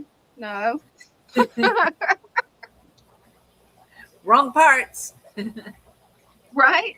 Loki was not happy. He's like, but they got it pretty much worked out. And it's so funny. She wants to be in my fish room. She's definitely a fish room dog. Wants to be under my desk or in the hallway. Like she'll go visit everybody else too, but she mainly wants to stay right near me. Right. Because you're her person. But she does really good. I mean, to be as little as she is, because she is only 10 weeks old, she's pretty smart. The only problem I have had is getting her to come back. I've got to make sure that I have treats because she does not like the leash. She screams and cries when you put the leash on her. So I'm slowly teaching her. I've got the leash in here. And I'm slowly teaching her. It's not bad. Clip it on. Just let it sit there. Right. And she's slowly getting where she's not constantly doing that loud puppy scream. Because, yeah, that'll hurt your head. Yeah, the puppy screams they're heartbreaking. They are. Yeah, they really are. And it's not like I hurt her. I just clipped it onto her collar. But come to think of it, the first time she'd ever had the leash put, right? She's like, "Don't touch the collar." But come to think of it, I bet she associates it with the vet. Because the first time I put a leash on her was when I took her into the vet. That could be. She's probably like, "Oh, don't take me back there." Well, you got an appointment next week, so you still got to go back. Every time I go to hook the leash when I get home to get Bella, and I go to hook the leash on, she tries to bite my hand. Yep. She is so excited. Her tail's going like a mile a minute. She's like, "It's playtime. It's playtime." And so it's not like biting me, but it's like she's biting, but it's that play bite. Yep. Until she realizes that, I can't get the leash on you when you're doing that. And then she'll stop and let me put the leash on her. And then it's like, okay, leash is on. It's time for the door. Like, go out the door. And she'll, I reach for the door handle and she jumps up. And it's like, no, we're not going to open the door. You sit, stay calm. Then we open the door. Mm-hmm. And Mary's got a really good idea here. Feed her with the leash on. I never thought about doing that. I've been trying to give her treats, but Just let her know that it's not a bad thing. Yeah. Kind of get her comfortable with it. Yeah. See, Loki doesn't mind the leash. He's just going to pull really hard. We're still trying to get him where he doesn't pull hard. I can't walk him. Because, I mean, that is, when we had him weighed, he's close to 80 pounds, which means he lost weight. He was like 90. But as strong as he is, yeah, I don't stand a chance. This little one, I want to teach it to not drag me down. Hopefully. Right. That would be a plus. When you say heel, that means like stay next to me. Right. And what's funny is off the leash, Loki listens so well. I go, Loki, to me. And he'll stay right there with me. It doesn't matter what I'm doing in the yard. I'd be like, to me, instantly back. On the leash, he ain't gonna listen to nothing. He's like, I don't like this. Nope, I don't like it. You put that on me, I'm not gonna listen to you. It's about the attitude that dog's got. I wish I'd have recorded what they did yesterday because I was working on training Nova to sit and to not bite and just, be a good little pup. While Loki's right there. So I told him, sit. And she watched him do it. Then she figured out how to do it. So I had them both where I could go sit and they would do it without hope. They're not gonna let me tell them what to do unless I give them treats. I gotta bribe them. Right. But with that bribery, they learn that new command. Yeah, they do. Now getting them to always do it, because like that's another thing. It's like it's kind of like selective hearing. Oh yeah. They do it when they want to do it. Yeah, I understand that one.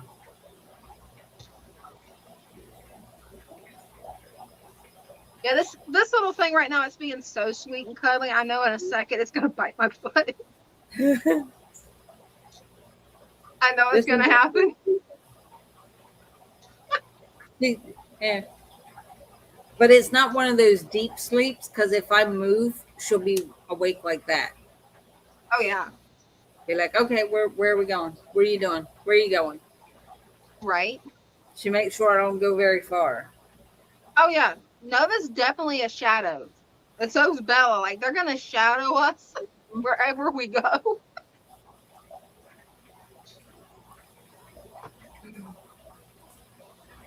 But if anybody is new to the stream, you can click on the pin link, come up, show your fish tanks, pets, and hobbies. Otherwise, me and Brenda just gonna sit here and talk. Hey, we're just gonna talk about our dogs. And right? the gong. I love that gong. That's too funny. At first, I thought she was playing when you said she was going to get a gong, and then I'm like, oh, I hope she really does. This is going to be funny. It's a meditation gong, so you're not supposed to hit it that hard, but, it's more fun that way. Right? Where'd you get that off of? Amazon? Yeah. Yeah, there's pretty much everything on there. Yeah. Well, this one's just the 6-inch. They had a 12-inch. Oh gosh. It would probably be like a different sound because it's bigger, so it would be more I don't know, like a grounding sound. It would be a deeper gong. Oh, well that's cool. Bing. This is more like a little bing. Yeah. But it's so cute. You have to hold it up because it is just a cute little gong. Have you showed Father Fish the gong yet? I don't know if I can't talk. I don't know if he's seen it. I have it up on the shelf. I keep it up on the shelf to keep it away from Bryce, and it doesn't work. Because every time he comes over to this area, he walks over and ding. I can't say nothing. I would be tempted to do the same thing, Brenda. I'd be like, okay, Bryce, me and you both going to test this and see if Brenda just magically appears when we touch it. My turn. It's the mommy powers. He could not get over that. He was like, oh my God, it worked. And I'm like, what? He was like, well, I was just sitting there thinking that if I hit the gong every time you leave, that, if I hit it, then you just come back wherever you are. And it worked. I'm like, okay. I'm not going to ask what you're on, but okay.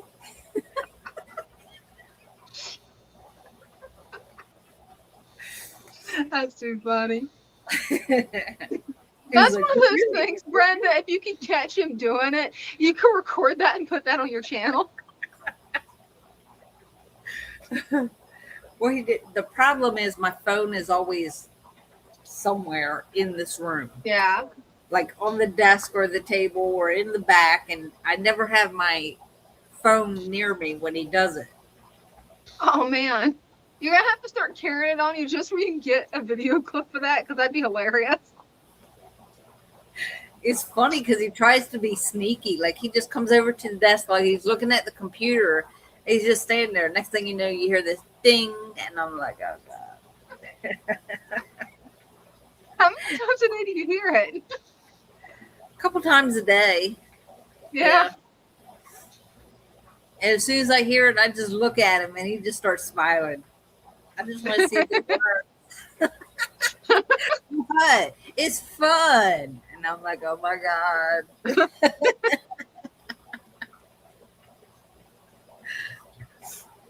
I was like, you remind me so much of my son because he would be doing the same thing. But you had to get one of those little bells. You know those old school bells that you tap the top and it rings? You should get one of those for the shop, for the front desk. Oh, no. He would wear that out. He'd be like, ding, ding, ding, ding, ding, ding. No. We do have a couple of those my parents that have, would do it just for the laughs and just would sit there and just keep tapping it. When I was a teenager, my parents got one for their shop. They put it on the front desk. You can imagine what I did. Yeah, it didn't last a whole day before they removed it. They're like, no. Ding, no. ding, ding, ding. Uh-huh. It's like anytime you go somewhere and you see it, it's like, oh, I have to touch. Right. That's like, ooh, already got one.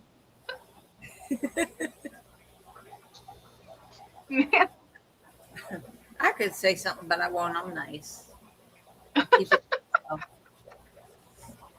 I done scared Greg off. Better not say anything else. I think you're really scared Greg off. I don't think you have yet. I think he's still in the background somewhere. Probably. He's one of them lurkers. Right? Yeah, him and Lou both are just lurking right now. Yes, I have to keep that in mind. I'm being watched.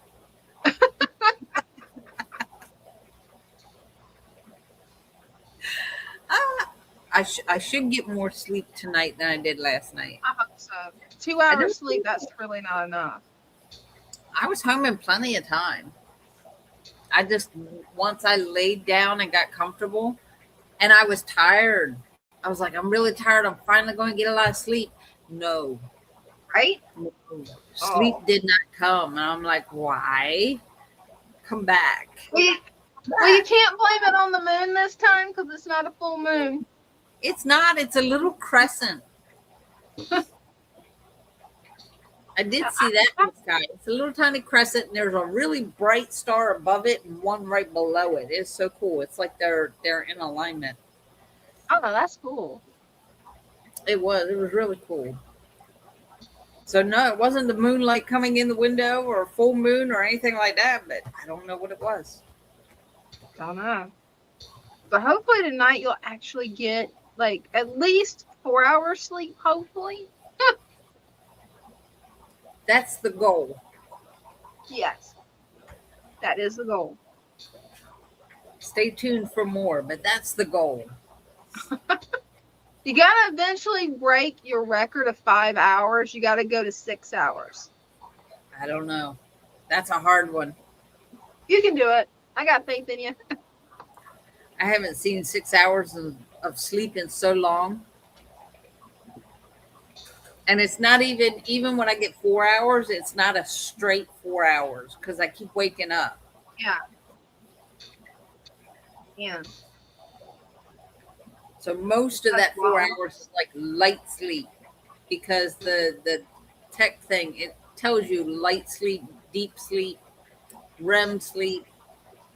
And most of it's like the light sleep, like the least little bit of noise is going to wake you up. Oh man. Yeah. There should be something that actually help you have a deep night's rest. Like I'm talking about full on REM sleep, like actual rest. I just don't know what it would be. I don't either. I don't know. Because I definitely wake up in the morning, so I don't want to like sleep so sound that I don't wake up. Yeah. Yeah, that would not be good. No. I think that's probably part of it. Afraid that I'm not going to wake up in time, so it's like light sleep so that I hear the alarm so I get up. Yeah. That makes sense. So it's all psychological. Hey, it could be. Hey, you ain't gonna believe we're already at 2 hours. Hey, and I'm still awake. You are. And the puppy is definitely not. She is just totally knocked out. Aww, Totally knocked out and actually being good. Yeah, that's the only time they're good is when they're sleeping. They're so cute when they're sleeping. They are. They're adorable.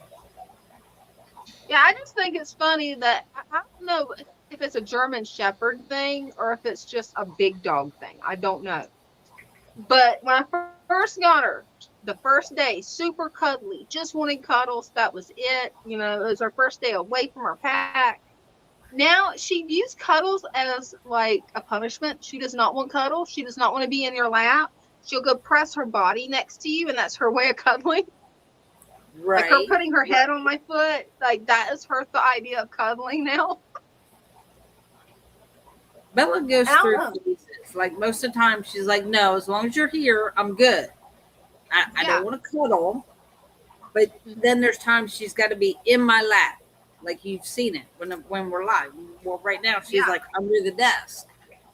Yeah. And then there's times it's like when she goes to bite the beads, and I don't let her do it. Then she like wants to climb higher and put her head on my shoulder. But it doesn't last very long. Then she's like, "No, I want down." Oh. So. Man. Well, if anybody wants to come up and join us, show up your fish tanks, pets, or hobbies, you're welcome to come up. I noticed that the numbers up here in StreamYard changed, so just figured I'd let anybody new know what we're doing. Until then, we're just going to hang out and chill. Yeah, we're not drinking Kool-Aid or anything. That's going to be one of the new jokes, isn't it? Probably. Mine's water. See? Water. Same. Water. I never did like Kool-Aid. Me, I've always had all the different allergies to the different artificial dyes. So I had Kool-Aid when I was a kid until, full body hives. And my parents was like, "Oh no, you're allergic. You can't have this anymore." So I don't really remember exactly what Kool-Aid tasted like other than pure sugar. Right. Oh, I see this thing. And I don't remember where I saw it. Yeah. Anyway, it was the guy was showing how to make the Italian ices using Kool-Aid. Oh, that's cool. Yeah. And I almost got sick watching it. Oh, man. It was really gross. He said you take the 2 cups of water and 2 cups of sugar and make your simple syrup. Like you cook it down to melt the sugar. That right there was like, oh, whoa, because that's too much sugar for me. Then you take another cup of water with the Kool-Aid and, mix that up, dissolve it. And then you mix the two and you put it in you mix it up, and then you put it like in your refrigerator, but like every hour you take it out and stir it until it gets that consistency, either your refrigerator or freezer, probably freezer, until it gets that Italian ice consistency. And I'm like, that would be way too sweet, and I would not be able to eat it. Oh yeah. So it sounds really similar to when Dean had to make some honey drippers. It's like a super sweet. I don't know if you've heard of them. It's made the same way. Mm-hmm. It's made to go over ice, and maybe it's the same thing. I don't know, but I watched Dean make it, and I'm like, yeah, no, I'm not even trying that. The people at work loved them, but yeah, nope. Sugar. Yeah, and that stuff, the refined sugar, it affects my chronic pain so bad that I'm not even going to try it. It's like, no, I'll stick to monk fruit. I should try it with monk fruit. Oh yeah, you should, and you definitely could. Somebody was actually asking for it was so funny. He goes, we were talking about the freeze dried candy, and he goes, didn't you do Oreos? And I'm like, Oreos in the freeze dryer? He goes, yeah, I remember you had it was like the cream and then the cookie, and he goes, wasn't it Oreos that you did in the freeze dryer? And I'm like, no. And I'm thinking, what could be the cookie with the cream in the middle? I was like, oh, I did do ice cream sandwiches. He goes, that's it. You need to do them again. That is so cool. Everybody like yeah, that. Those freeze dryers seem like you could really have a lot of fun with them, making different things. Mm-hmm. I've done made up the Jello. Speaking of Jello, I made up Jello, and I got the pre-sweetened packet and just added the water to it, mixed it up, and then poured it in a pan and let it chill and get solidified. Well, as much as Jello does, and then cut it in little bite-sized pieces and then put it in the freeze dryer. Of course, first you have to freeze it and then put it in the freeze dryer, but it turns out to be little crunchy bites of Jello. Imagine Jello crunchy. That sounds really interesting, because when you think of Jello, you don't think of crunchy Jello. Right? But I have tried freeze-dried ice cream before, and that blew my mind. Yeah. That really did. That was good. See, I would love to see I had Rebel ice cream freeze-dried. The first time I had freeze-dried ice cream, okay, where we live in Maryland, Salisbury, so Washington is like 3 hours away. I remember going on, it wasn't a field trip, wasn't for school. It was, I had an aunt and uncle that lived in Arlington. I think they still do. No, they moved in with their daughter, but they lived in Arlington, and they worked at the Naval Annex. So we would go on vacation to see them, and they would take us to like the different museums and everything, you know, because we were kids, and what do kids do? Anyways, we went to the science, the science centers and all that, and we went to the one. It was the space museum, so you could see like it was all the different, like the satellite and all that. And the one gift shop had, and they advertised it like this: eat the same ice cream that the astronauts eat. It was freeze-dried ice cream. Yeah. They had the Neapolitan sandwiches. Mm-hmm. And of course they gave you the whole bar, but God, I was probably I think I was like probably 8 or 9, maybe. Oh, see, that's cool. You actually got the whole sandwich. See, the one that I had, it was some kind of museum. I was a teenager. I don't remember which museum it was, but I saw freeze-dried ice cream, and it was just like pieces of ice cream crumbled up, freeze-dried. It wasn't like the actual sandwiches, but I fell in love with it. I'm like, oh my gosh, this stuff's so good. And now, who knew? All these years later, it's popular again. like and freeze drying everything's coming everything. back. Oh Yeah, shit. everything's coming back. It's like records. I thought records was a total thing that nobody even wanted anymore. And then last year, it's like bam, everybody wants records. Vinyl, it's the thing, man. Right? And it's so funny because I don't even know how many records I've got because Dean and Mom kept all the records. And come to find out, we have a record player too, which I found out about. So it's all just in one room, stored away where they won't get messed up. And I'm like, okay, that is cool. Do they have 8-track too? Yep. I had to be educated on what those were. Those I did not. The cassette tapes I grew up with. The 8-track things.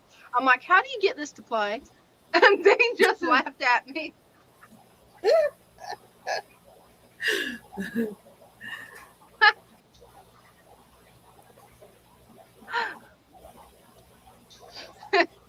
Montgomery Zoo. Oh man. Oh. Ooh. That's horrible, Really? Christian. I feel sorry for you, man. Oh my gosh. No, we did go man. to. Now these were it was like during summer vacation, so I don't remember. I remember a couple of the field trips in school, but like my summer vacations with my Aunt Ethel and Uncle John, they were the best. They actually, where they lived, there's I think it was an army base.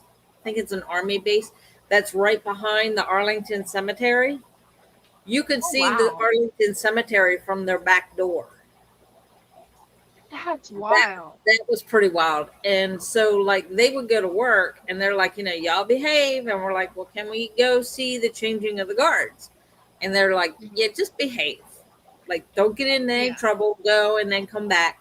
So every day at lunchtime, there was the changing of the guards of the Tomb of the Unknown Soldier. And we would go through the back entrance and go up and watch the changing of the guards. So cool. It was just like fascinating. I loved it. I've got to see it once. I've only been to the Arlington Cemetery once, and I got to see the changing of the guards. And I'm like, oh wow, this is wild. The one time we went, and I don't remember. It could have been like 4th of July weekend, possibly. We didn't realize that there was a special ceremony going on, and we went over to watch the changing of the guards because we did it every single day. And there was this huge ceremony going on. I was like, oh crap, we're not supposed to be here. Oh right. Oh man. Nice. But yeah, we went to the Washington Zoo. Yeah, the National Zoo. The Washington Zoo is a real big one. They got panda bears, giraffes, elephants. Wow. Yeah. I was probably about 10. I think I was about 10 or 11 when we did that. And we got halfway through it. And my mom had to go back to the entrance of the zoo where you check in to get a wheelchair. Oh man. My legs gave out on me. I couldn't walk. So she had to go get a wheelchair so we could finish walking around the zoo. Oh man. LA. That's wild. Wow. Yeah. That wasn't fun. That's when we found out that there was something wrong. So yeah. One of them things. Genetics. Turns out. Yeah. Yeah, I have a crooked vertebrae in my lower back. So it doesn't take much. Just everyday thing like just walking and just move wrong. And my leg will give out on me. And down I go. But ouch. Yeah. Lower out Alabama. When he said LA, I was wondering if he was meaning Lower Alabama. I was wondering that. Oh, okay. Lower / Alabama. Okay. Yeah. Now this is as far south as I have lived. Was Salisbury. Yeah. We used to live up northeast, I guess it is, where Ken Island is. Anyways, it was closer to the Chesapeake Bay. I'm boring. I've always lived in Maryland. What? Hey, if it helps any, I've always lived in this one county in Northeast Florida. So Right? I moved about maybe 15 minutes away when I got married from where I was always lived. There you go. Yeah. And see, I grew up a half hour away from Salisbury. So, Oh, wow. in the sticks. Same.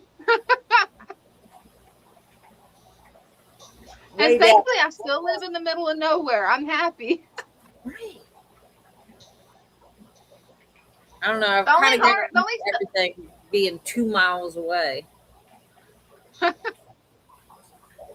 only sucky part about living really rurally is getting to the fish shops. That's the only part that's like, oh man.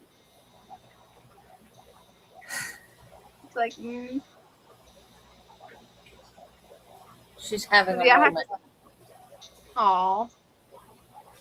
Oh no, that's cool. Christian said I lived in Jacksonville in the late 80s. That's cool. That's pretty much the closest city that I'm near, but it's still like close to an hour away. Late 80s, I was still in Salisbury. Yeah. Wasn't living at home in the traditional sense of home. Like I was a senior in high school, had my own apartment. Went to school in the morning, left at lunchtime, went to work, and then went home in my little apartment. It was halfway between my job and school, so it was pretty. And I had to save on gas though, hopefully. I didn't drive. I didn't have a license at the time, so I walked. Hey, that definitely helps. Yeah. Everything was in walking distance. So I walked to school. It took me about, I don't know, 10 minutes, 10, 15 minutes to walk to school. Yeah. From my apartment. And then where I worked, it was about 10, 15 minute walk to work. So, yeah. It was pretty convenient. Sounds it.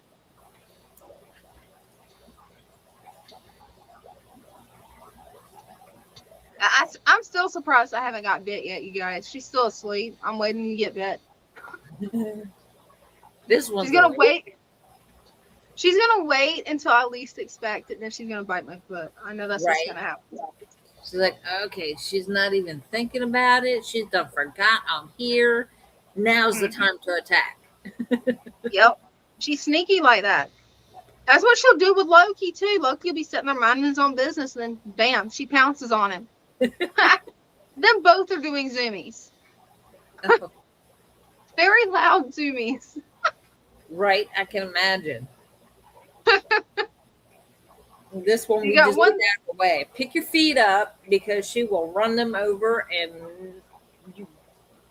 by the And time you react, she's like done 3 or 4 laps. That's how fast she is. Oh yeah, that's the way Loki is. The little one, she gets your feet a lot less, but Loki with those big paws, yeah. He doesn't care that he's close to 80 pounds. He's hyper, and that's what he's gonna do. Right? Yeah, she's still being a total little sweetheart right now. Eventually, she's gonna be a fish room dog, I can tell. But she loves watching the fish tanks. She's very attentive when she's in here. She's actually really a good dog. She's gotta get some of the puppy out.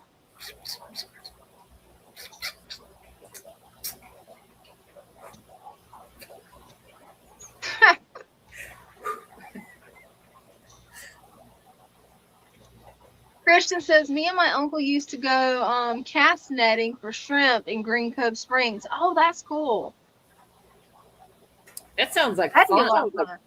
It does sound like fun. And those nets, my brother had one whenever he was a teenager. And of course, being the little sister, I had to play with it. If brother was playing with it, I'm going to play with it.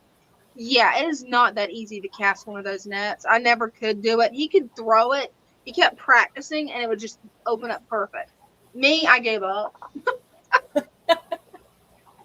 I'm like, nope, you have to have a lot of coordination to get that right. He swears up and down, oh, no, it's not that hard. And I'm like, not for you. What?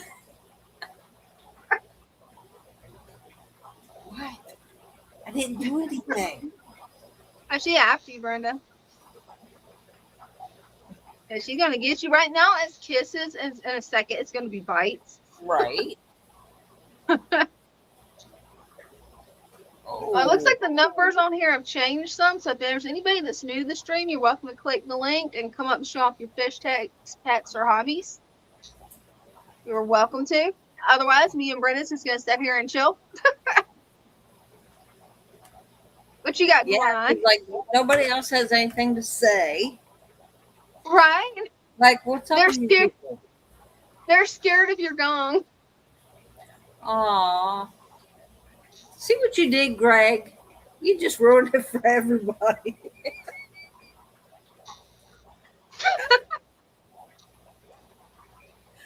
Everybody's like, Brenda's got a gong. Nope, not doing it. Nope. Now, see, I didn't gong. Sure, you only gonged one person so far. Right. That's who I got the gong for. FB. He got gong. No. Of course, I think he loved it. Because of his comments over here. Over there. You know what I mean. I know what you mean. I can see him. For me, it's no, that way. It's that way. Right? It's just that way, yeah. It's funny, I try to turn off the mirror thing for this and it never works 100%. I don't even know where to find it. It's under the settings, but it still goes back to being mirrored. Probably because it's already kicked me out 3 times. At least it didn't kick us both out at the same time and then lose the live stream, so that's always a plus. Hey, the live stream is up, is running. I don't touch the buttons that, I don't know what they do. Oh, I just remembered I was going to show you the other thing that I've been making. Because the coffee shop said I could sell these in there. So I've been making, finally got these labeled. These are ready to go Wednesday. Oh, wait a minute. Wrong one. Blame the gremlins. It's all the gremlins' fault. It's not your fault. It's the gremlins. It's not my fault. Not 2 hours sleep. Oh, cool. You guys can see that. It's paracord. I made a video on how to do it, but it doesn't use any glue. So it's like they're super sturdy little paracord crosses. So I've got a whole bag of them that I'm going to be taking up to the coffee shop. And I'm thinking about using the snake knot and actually making rattlesnake tail keychains. Oh, what do you think? Rattlesnake tail keychains? Yeah, because with the snake knot, when I do it just like that, it kind of looks like a rattlesnake tail. Oh, okay. Yeah, so I could actually make it where it's rounded at the top. Might be an idea. I don't know. I'm going to ask Angela. That's a cool idea. That's a cool idea. I'd like to see that. You should do that. Make many. Right? Yeah, I made a whole bag of these last night. I think I made like 11 of them. Well, I got... it's been what you got? So Sunday, because the bubbles were so loud in here, I muted myself. Well, I don't know if Megan muted me or then I ended up muting myself. Anyways, I was muted. So I was just sitting here and I was like, you know what? You can mute me. I'm okay. I was working on the blanket. Let me get you full screen. Night, babe. Love you. I'm working on the second set of blocks. I don't know if you can see that.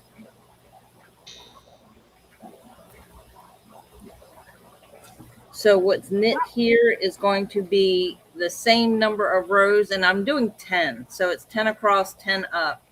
And this will be the purl, 10 across and then 10 up. And then I'll switch back to the knit. Oh, wow. I don't know how you get your knit and purl stitches so neat. Like, hold that up to the camera, because that is, like, so uniform.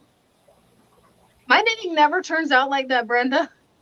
And then down here at the bottom, the border is called seed stitch. So it's a knit purl every other one. Oh, that's cool. And then on the second row, you're going to knit the purl and purl the knit. So it turns out looking like a little seed. Oh, that is so cool. There you go. I love that. Is that just one color, or is it a multicolored yarn that you're using, or is it are you switching colors? No, it's the yarn. That is so cool. So yeah, it's the yarn that's like that. Oh, that's some pretty yarn. That looks like it's super soft. It is. Ooh, squishy. Oh, you kind of inspired me, especially since Nova finally found where I put my blanket that I was working on. Yeah. Because remember when the baby was born last year? My great niece. Yeah. Yeah, I lost where the blanket went. But I've only got just make sure I'm not gonna unravel it. I've only got this much of it done, so I'm debating on just unraveling it and making her a teddy bear, because by the time I get done with this, she's gonna be grown and in college. No, you while you're back there watching Mom kill dragons, you take that back there with you and do while you're back there and just work on your blanket. Brenda, while she's slaying dragons. I never even thought about that. When she's reading, I thought about it with my paracord. I thought about it with my watercolors. Somehow I never thought about it with my crochet. I know what I'll be doing. And I don't know, did I ever show you the crochet hook that Dean got me? It's so pretty. I can't remember if I showed you. I don't know. Let me see. Is it the one that's fit for your hand? Yeah. It's like pink. If I can get it untangled. It's tangled. How did I got that thing that tangled? I don't know. It's got the pink and the blue, or the pink and the green. I'm getting there. Hold on. Oh, I didn't know if I showed you guys that or not. Oh, I love this crochet hook.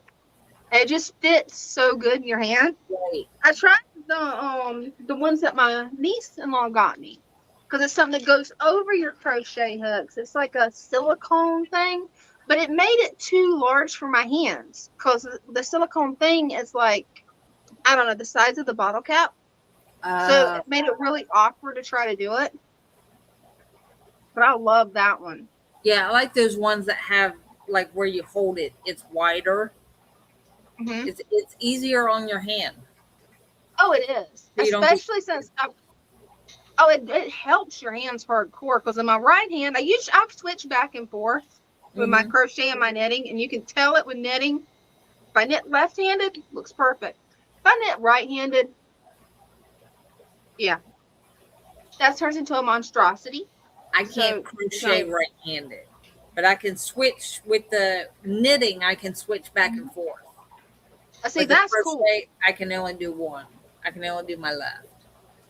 Well, I finally got where I can do it with both. It took a lot of work, and it was so funny. Ashley came in one day, and she's like, Dina, are you crocheting with your right hand? You're left-handed. Isn't that horrible? I'm like, I got mad because all the instructions is for right-handed.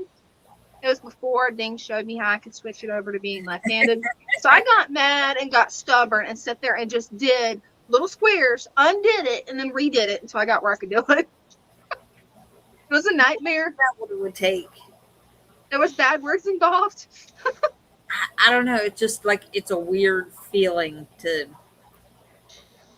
I can't get used But to that. it's like writing with your non-dominant hand. It's one of those things that it just feels weird. But I found out something cool. I was reading this one article that actually talked about how it helps your brain function to do it. I'll let you know if it works. So far, I don't think it's working. I was But getting ready to say, I imagine it would, because you're forcing the other side of your brain to work where it didn't before. So it is working. Hopefully. So there you go. Yeah, it makes you smarter. That it's working. There you go. See? It was funny. I've gotten, because remember how I told you that it's like I'm nervous about like drawing with my left hand in public. Like, I know it's dumb, but it's just my family was superstitious against anybody left-handed. So it's like, I don't know, it's dumb. I was playing the other day and I was drawing with both hands. And you didn't record that? No, I didn't think about it. And I'm like, I never thought about it, but I bet that's something I could probably put on YouTube, drawing with both hands at the same time. Right? Not everybody can do that. We know Greg can't do that. I told my brother, and he's like, how? And I'm like, I don't know. I was just playing around, got bored, and did it. And he's like, well, okay. You weren't thinking about it. Right? Like if you were to do just your right hand, you're focused on every little movement that it makes. But when you're also doing it with your left, you're not thinking because it's automatic. So you're mirroring what your left hand's doing. And yeah, that would be pretty cool. Yeah, I keep saying that eventually I'm going to like either record doing one of these paintings or live stream doing one of these paintings. Like eventually I'll end up doing it. But I don't know when. Especially since my right hand, it's like, I wonder if it's going to rain or something because it is sore. I've got traumatic arthritis in that wrist from an injury. And I'm like, yeah, I bet Mom's back is eating her up tonight the way my wrist is doing it. Okay, have I got a puppy again? Hey, Ding just took the puppy to go to bed, and it seems like I got one back. I don't know yet. Oh, goodness. Let me check on this, you guys. Well, I think I've got a puppy back. You got just leave the door open. I guess he didn't go to bed quick enough for her. Come here. Ah. She's like, okay, you're not going anywhere. I'm going back. Come here. What are you doing? Let's see. I heard that. Don't eat me out. There was chances of a thunderstorm, but oh no, wait a minute. Okay, that's for Thursday. We get a break in the heat. Hey, that's always a plus. Yeah, tomorrow night at 8 o'clock. No, 9 o'clock. 63% chance of rain. Huh. Hey, rain send it my way. Right? Hey, yeah, and it's gonna rain Friday. Like, stop. Ew, like all day Friday. At this point, I'm hoping for rain because we're still, not only are we in the burn ban, they're starting to enforce that you can only water your garden once a week. Oh, not good. Even if it's not well water. So it's like, ugh. But yeah, it's already warm here. I mean, it's like tomorrow's going to be 92. We don't see it get below 90s this week. But yeah, it's going to be raining Friday. That's what I'm feeling. We're in the 90s for 3 days now. And then tomorrow is 73, and then Friday is going to be 59, and that's when the rain's going to hit. Friday, Saturday, Sunday. Oh, yeah. Yeah, we're going to be getting it Friday, Saturday, Sunday, too. Now, you're the one that pulled stuff out of my garbage. You just got to deal with the consequences. It's a consequence.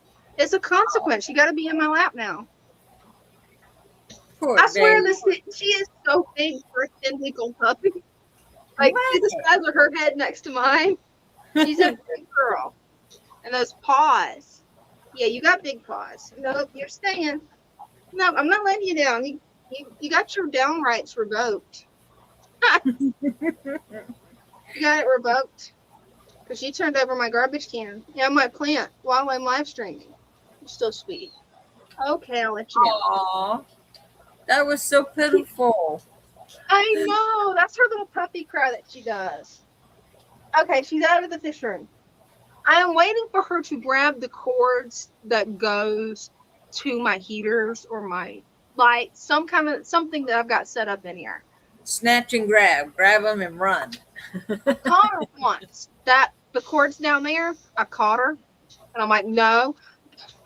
And I've learned the best thing is spray her with the lavender. She does not like being misted with water. She loves puddles, but she don't want to be misted. Right. So I just give her a spray of the lavender spray, and yeah. It's like, calm down. But I've noticed it gets her where she's not doing dangerous stuff. Like earlier today, I caught her trying to eat one of the power cords, the ones that's the size of my finger. Oh, I'm no. like, no, don't eat that. You've got all these chew toys. Don't eat the power cord. Right? And then she grabbed the cord that's under my desk that charges my phone.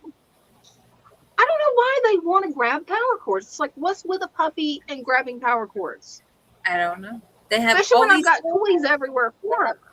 Exactly. There's toys everywhere. Go grab a toy. No, they want to chew on earbuds and power cords. And it's like, what is wrong with you? Yes. Are you an Right? alien? I hear the color box. What is she doing now? 1 second. I'm going to check and see what on earth she's chewing on. Puppies are aliens. Okay, never mind. Ding's got it. Right? Well, it's funny because we've been working on remodeling the floor and fixing the floor. So we've got all the supplies right there, the wood supplies. We got the tools put up where she isn't going to eat the tools. Her favorite thing to chew on is wood. Like, my dog's part beaver or something. What is up with that? Why do they gotta chew on wood? I don't know.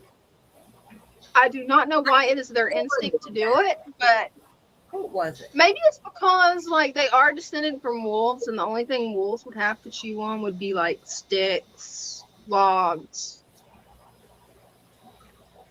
Oh, Bella's the not worst descended sound. from wolves. No, Bella was doing it too. I forgot what it was. What was it? Like the corner of the table or something. It was like, what in the world? Yep. Like the table thing. She's just laying there being so good. And I looked away, and that's when she started. I looked down. I was like, what are you doing? And she just Right. looked at me like, what? I'm not doing anything. Right? The looks they give you with it. But what I caught Nova chewing on today, I fed her in her little glass bowl, okay? Well, she's done learned that she can pick that glass bowl up, even though it's like a little bowl that I wouldn't have thought she could have picked it up. Because it looks Right. kind of like a dog food bowl, but it's not a dog food bowl. It's like this cute little glass bowl I found. Yeah, she's chewing on that with her teeth doing that horrible sound that just makes your teeth hurt. Oh, where it's scraping against the glass. Huh? And then the other thing she likes to chew on is we've got a little concrete path out front. Just a little small slab of concrete. Mm-hmm. She gets on the corner, Brenda, and she sits there and chews on the concrete if I don't watch her. Ow, that doesn't Worst hurt. sound. You would think it would hurt, but I don't know what it is with German Shepherd puppies. Loki had the same problem. He wouldn't, until I taught him better, he would sit there and chew on the concrete. And I'm like, okay, don't chew on the concrete, y'all. No. She needs an No. She's a what? antler. You know, I've tried all kinds of different things, and she still picks the concrete.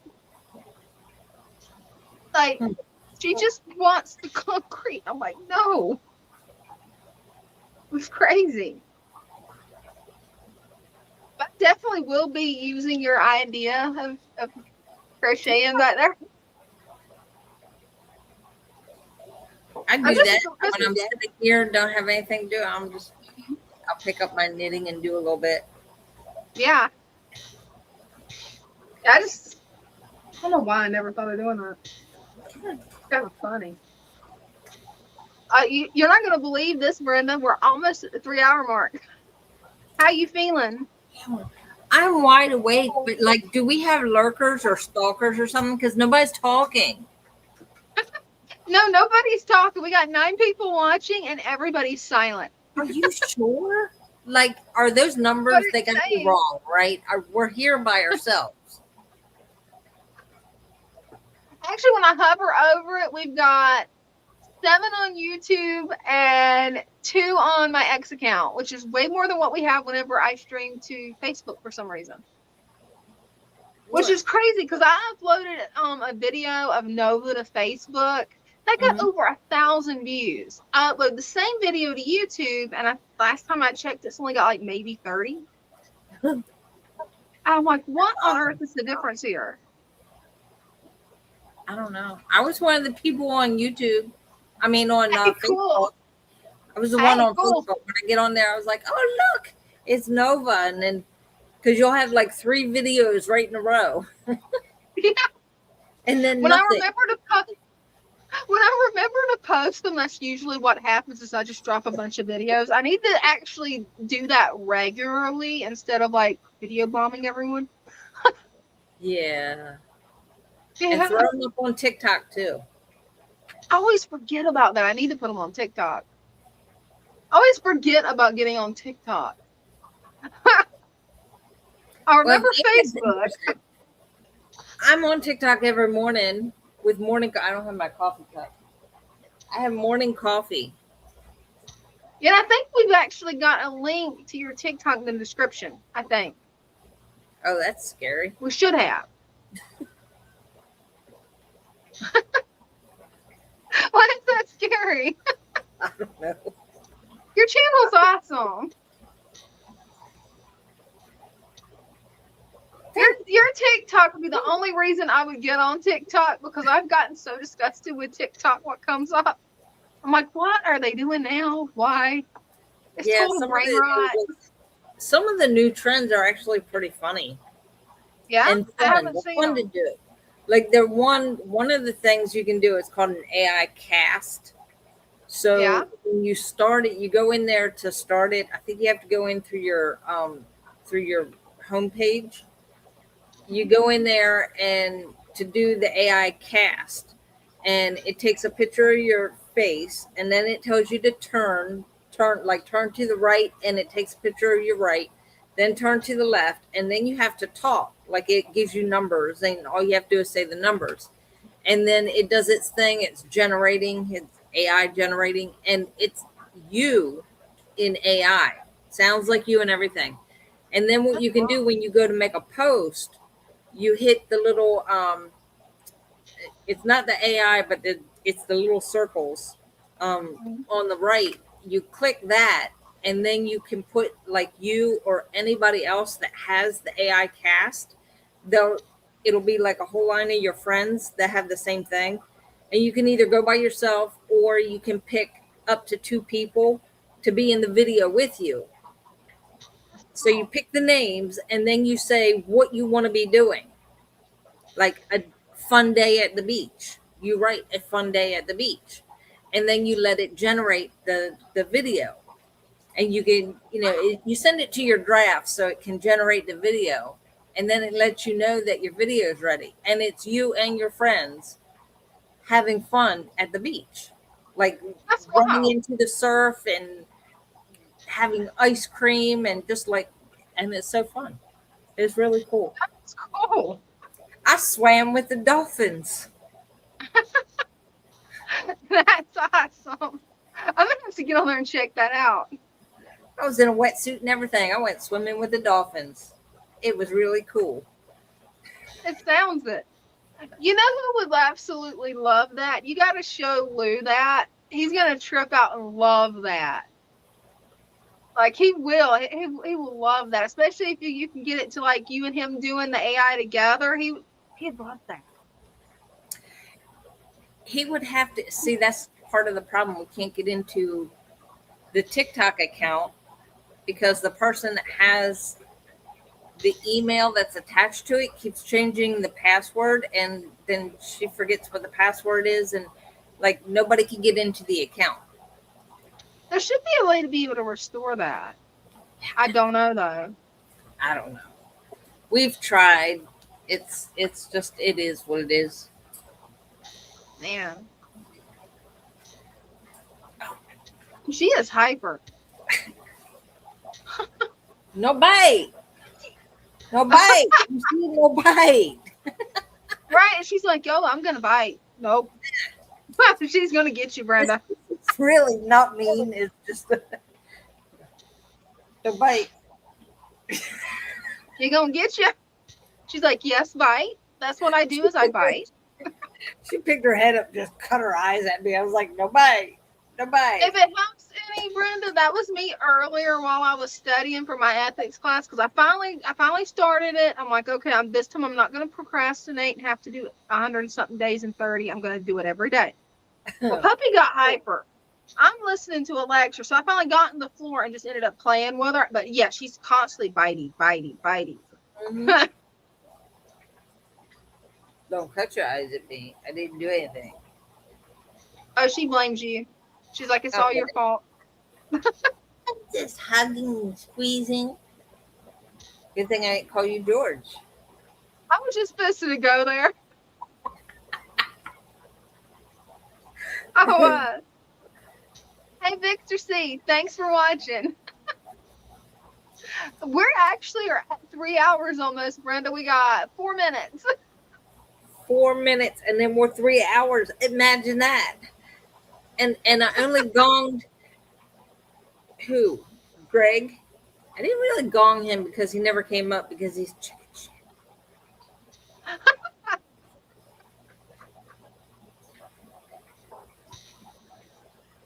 Well, you did get chairs toward the end. You had to get in because that way he wouldn't feel left out. Hey, you have a good night too, Victor. Thanks for hanging out with us. Yeah, we're probably going to go till it reaches 3 hours, and we'll probably call it a night because somebody only got 2 hours of sleep. She got to break that record, you guys. Tell her about it. She needs to get to at least 4 hours. At least 4. Is this a challenge now? It is a challenge. So YouTube, the new YouTube challenge, and you have to get at least 4 hours sleep. Well, that was 5. 4. 4 hours sleep. I'll try. Yes. You got to double the 2 hours. Because, yeah, 2 hours sleep, you got to be hurting. I will try. And I might make 4 hours tonight. Hey, I hope so, because you definitely need your rest. Because that's got to make you feel horrible. Yeah. And anytime I've ever gotten 2 hours sleep and then was doing things, it's like, yeah, no. Everybody looked at me and was like, okay, she's turned into a tiger. Just leave her alone. Give her coffee and walk away. Well, she didn't sleep. Just give her the coffee and back up. I already solved that problem. I have the pot of coffee before anybody else shows up. Hey, that works. Sorry, I'm raring to go by the time they get here. I'm like, all right, what took you so long?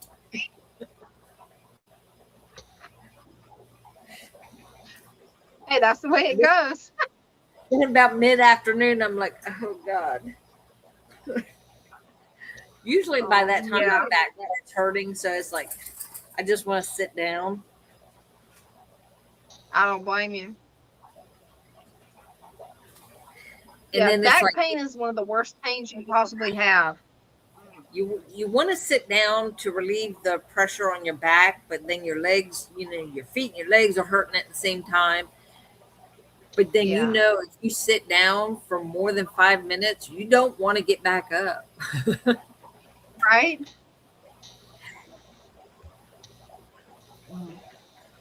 Well, all I can say is your pain cream does wonders for Mom's back with her slip discs. It really helps her big time. Good. And this new recipe that you come up with, it is perfected now because, works even Mom better. loves it for her back, her hands. I love it for my wrist and my tummy pain. Helps 100%. Yeah, I might just take one of the sticks home. You need to, and definitely use it. That might help. Oh, it will. It definitely will. And I've got an idea for a new product for you to make. Those little tins, make it where it's really solid. I don't know how you would do it, but you could make a solid perfume of the Dragon's Bliss. but make it super smelly, like super smelly, where it's like the spray perfume where you can really smell it, and then you can just carry it in your purse and apply it whenever you want to. There's a thought. Now, would you want it like in the, well, I was going to say, would you want it like in the chapstick tube, but then you might mistake it for chapstick. Yeah, no, you know me. I would. So like that, like that's a cool idea. Like the 1 ounce stick form of the thing. And that way you don't have to get it on your fingers. You just take the lid off and rub it. That's a thought. Either way would work, the tins or the little tube things. That could actually work too. Because it smells so good. It's like, that's the best smelling scent that I've ever seen. And it's funny, everybody can tell when I'm in the room because they can smell the dragon's blood. Like, okay, Dina's in here. I love dragon's blood. Oh, me too. And the way you have that scent made, the way you custom made it, is perfect. Mm-hmm. I mean, there's nothing else I've smelled like that. I started out with just dragon's blood and vanilla, and then I forgot who it was. Somebody said, "Have you ever thought about adding like frankincense and sandalwood and patchouli?" And I'm like, patchouli? That's kind of like, I'm not a big fan of patchouli, like straight up patchouli, but in the dragon bliss, it's not bad. Yeah, kind of levels everything out. Mm-hmm. It does. Makes it a really good scent. Well, it looks like we actually made it to 3 hours. Yay! We did it! Right?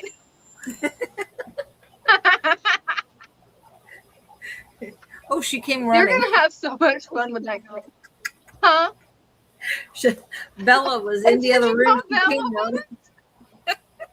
Okay, that's hilarious. You hit the gong, and Bella's like, yes. She was like, what's that? Well, hey, we'll call it a night. We've only got 7 people left watching. And then we'll hang out.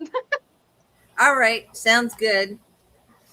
Okay, love you guys. Make sure to tune in for Brenda and Megan on Father Fish's channel at 6 o'clock. 6 o'clock. 6 o'clock on Sunday. Mm-hmm. And then Father Fish is 7 o'clock on Tuesday. Yep. And then we're always here every Wednesday at 7. So hopefully soon my nighttime pain will start getting better. And we'll be back to doing random stuff popping up. Because, you never know. And maybe when there's random pop-ups, I might be at the fire pit. Oh, that'd be cool. That would be cool. We'll have to do that because that way I can actually enjoy a fire pit because my whole state has banned fire pits. Yeah, well, we're actually under a fire, like no fires, fire ban. Man, we're under a fire ban right now, but we're getting rain this weekend, so that might lift. Oh yeah, that should fix the problem. Yeah, hopefully. Well, love you guys. Love y'all. Bye.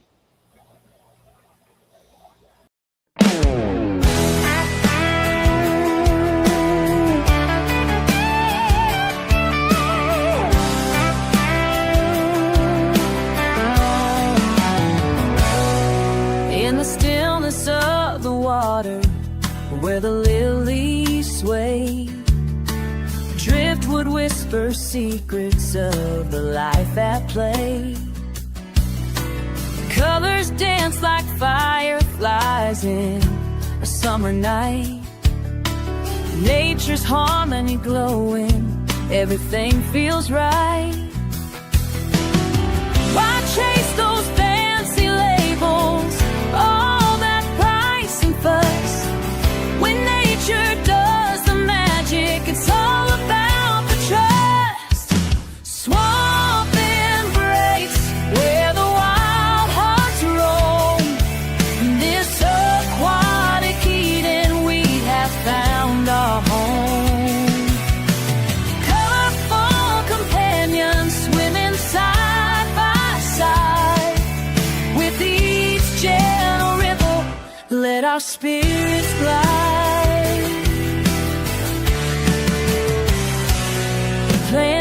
reaching for the surface, purifying the flow. A world beneath the surface, a vibrant undertow. Tiny fins like shooting stars, darting to and fro. In the heart of the tank, life's melody does grow. So let's leave the chemicals, return to nature's way. In this pure embrace, let the fish freely lay.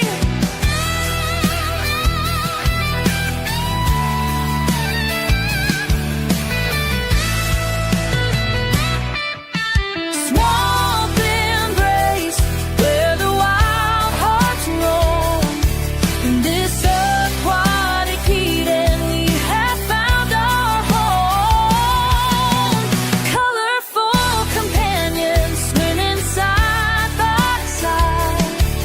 With each gentle ripple, let our spirits glide.